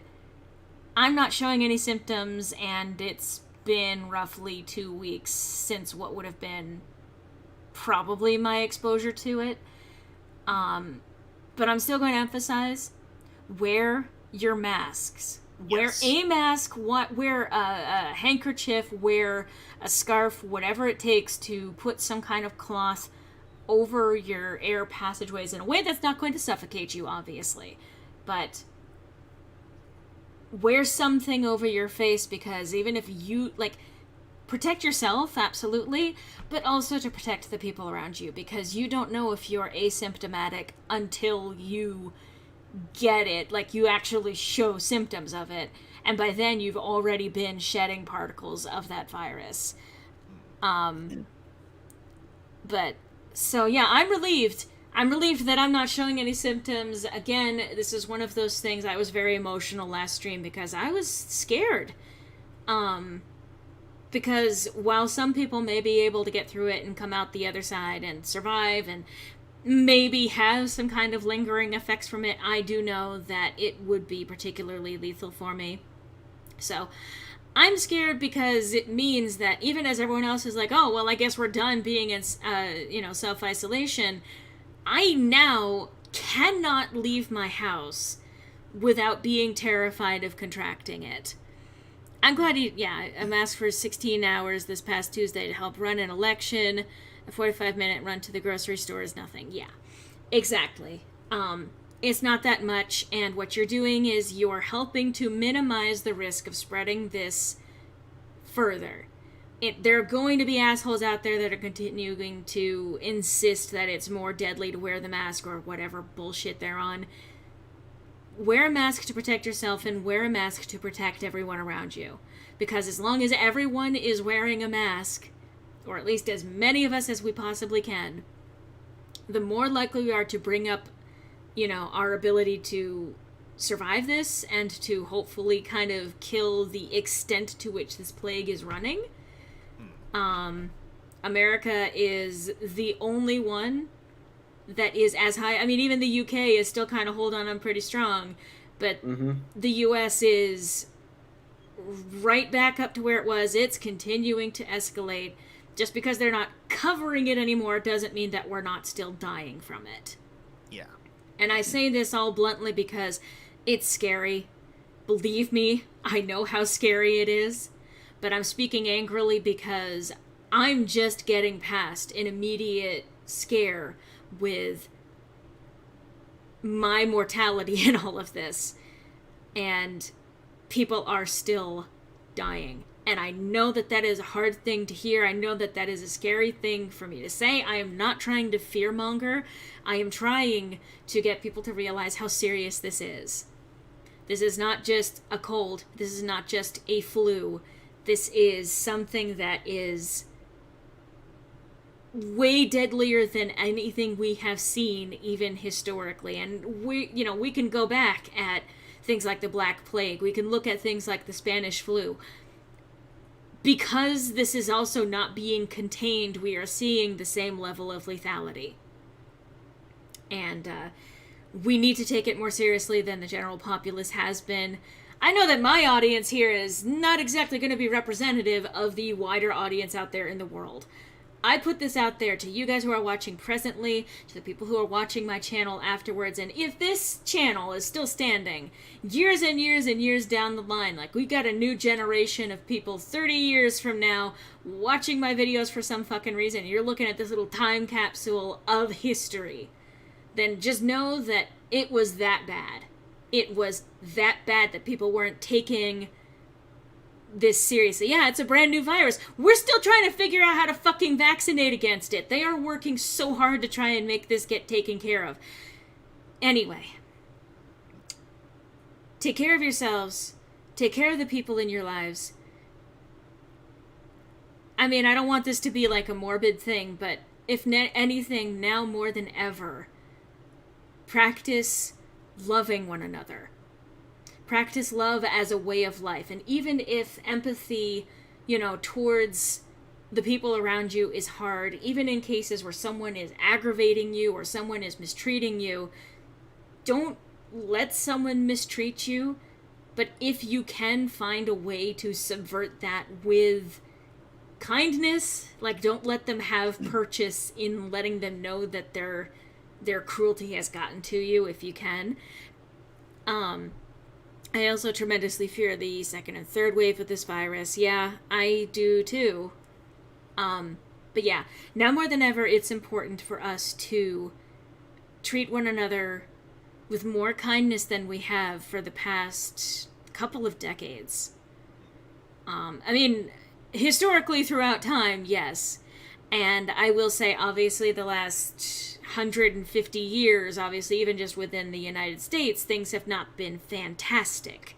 But the last 20 years, especially, I have seen a major regression in terms of our ability to connect to one another. Ironically, in an age where the internet allows us to connect worldwide without nearly as much difficulty as there used to be. I have seen a lot of withdrawing. I have seen a lot of the U.S. going full hard into paranoia and, individualism and all of that shit. I think the way that we pull out of this is to rediscover what it means to act with love and kindness. And I don't mean that passively. I don't mean, stick a flower in a gun kind of kindness. I mean acting with love is being willing to stand up to those who have a baton and are trying to attack other members of your community. I'm not saying just take the fucking baton. I'm saying love those who are already being attacked. enough to stand up to those who are doing the attacking. I mean, I will even say this. I have a symbolism and lore coming up on my channel, hopefully within the next week would be nice, that actually addresses some of this in terms of how we treat one another and how we perceive monsters. And how we see monsters and how we culturally create monsters. But more than ever, live like... I mean, I know that this is one of those, again, gets into that edging into scary territory, but live like there isn't a tomorrow. I mean, don't spend all of your money at once and don't, burn your house down kind of thing, but live as if tomorrow you might discover if you had wasted today, basically. Do good by yourself, but also, be kind to others. Yeah. Ensure that not only do you do good by yourself, but also make sure that other people have the ability to do good by themselves as well, by being considerate of them and their continued existence. Yeah. So, this has been a long stream. And I know that I went into my immediate lecture mode, my rant mode at the end of this. I want to thank those of you who came by to watch today. Genuinely. Thank you again, Shikarian. I'll be able to actually check what you sent me through Coffee. Again, Coffee is always linked in any of the videos for either of my channels. I know there's an option, it shows you the link on screen if you ever want to contribute out that way. That does help me. I'm going to see what I can do to possibly make, say, for example, commission stuff available through Coffee, things along those lines. I do have commissions open. As general, if you know me on Discord, feel free to message me. I'm not going to pull up the details right now, but, I am in a position where I do need to be making more money than I am, and I can't quite get a traditional 9-to-5 kind of job. So I kind of have to do the freelancing thing, and I have to figure out what I can do for that. So this is... I'm working on getting more stuff through the pipeline, too, I'll say that much. Including an original Dungeons & Dragons series. Which I am excited to possibly start bringing to life soon. Catface. It's almost like the two other people in the call with me are involved in that production or something. Mayhaps. But that's going to be coming soon. More symbolism and lore. I'm also working on more Ballad of Loreley. I am working on a song cover, which actually is in the process of being mixed. So that's going to be something. I'm hoping to basically start actually putting the content back out on the channel. I have been in a slump as of recent. I can't imagine what might be making me depressed. Who knows? It's a mystery. Okay. What? Are you not familiar with that, Alex? I don't think so. Oh my god. One moment. Well, to end things off with a bit of wholesomeness, we'll have Alex reacting to "It's a Mystery." Okay. I mean, I'll just post that in the Discord chat just to ensure. Yeah. But to close things out, I know that I would love to get the authentic reaction to that. It is the most ridiculous, weirdest sounding thing. Anyway, I'm going to be seeing what I can do to actually continue making content and to hopefully start, I suppose, earning. I would like to think that the work that I've done earns some of that, but I'm going to see what I can do to kind of amp things up, because I do need a better income for certain plans that I have coming up in the future. Yeah. But, anyway, it's been a long day. What am I looking at? You're watching it, aren't you?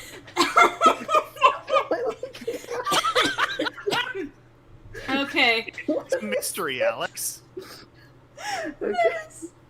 That is the softest. No, that is the softest. What am I looking looking at. This is the wholesome content people subscribe for.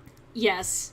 So, again, thank you guys for watching. Thank you for, I mean, even just being here, if you, like, comment on the videos if you're watching it afterwards.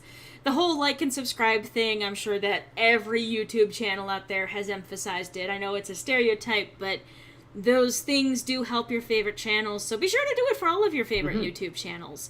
Yes. Liking, But commenting. especially here at Loreley. Yes. Yes, especially here at this small channel of 10,000 subscribers. It is relatively small for YouTube, but even so, I think I only have an active audience of about 100 to 200 people, subscribers watching. Anyway, thank you guys. Thank you, Griffin and Alex, for joining me for commentary. Always a Thank pleasure. you. And hopefully next week I will be back, and it will be really nice if we can have Gab join us again. She was not able to make it today because family. Yeah. But hopefully there will be probably more Skyrim. Yes. And if not that, then I'll find something that will hopefully be entertaining. I do have a whole fuck ton of games that I got because of that itch.io Black Lives Matter package, Yeah. which I spent $10. You could have spent $5 to get 1,700 plus programs and games. So yeah, I have plenty of things to draw on there, and I might see about actually going through those on stream to see if there's anything worth, well, there's plenty of things worth going through there. But see if there's anything a little bit more remote that could use some boosting, for example. Anyway, I'm gonna head off. You guys have a great evening. Thank you guys in call. Of course. Thank you. Thank you for having us. Of course. And I will hopefully see you guys next week. Take care, everyone. Bye, friends. Bye-bye.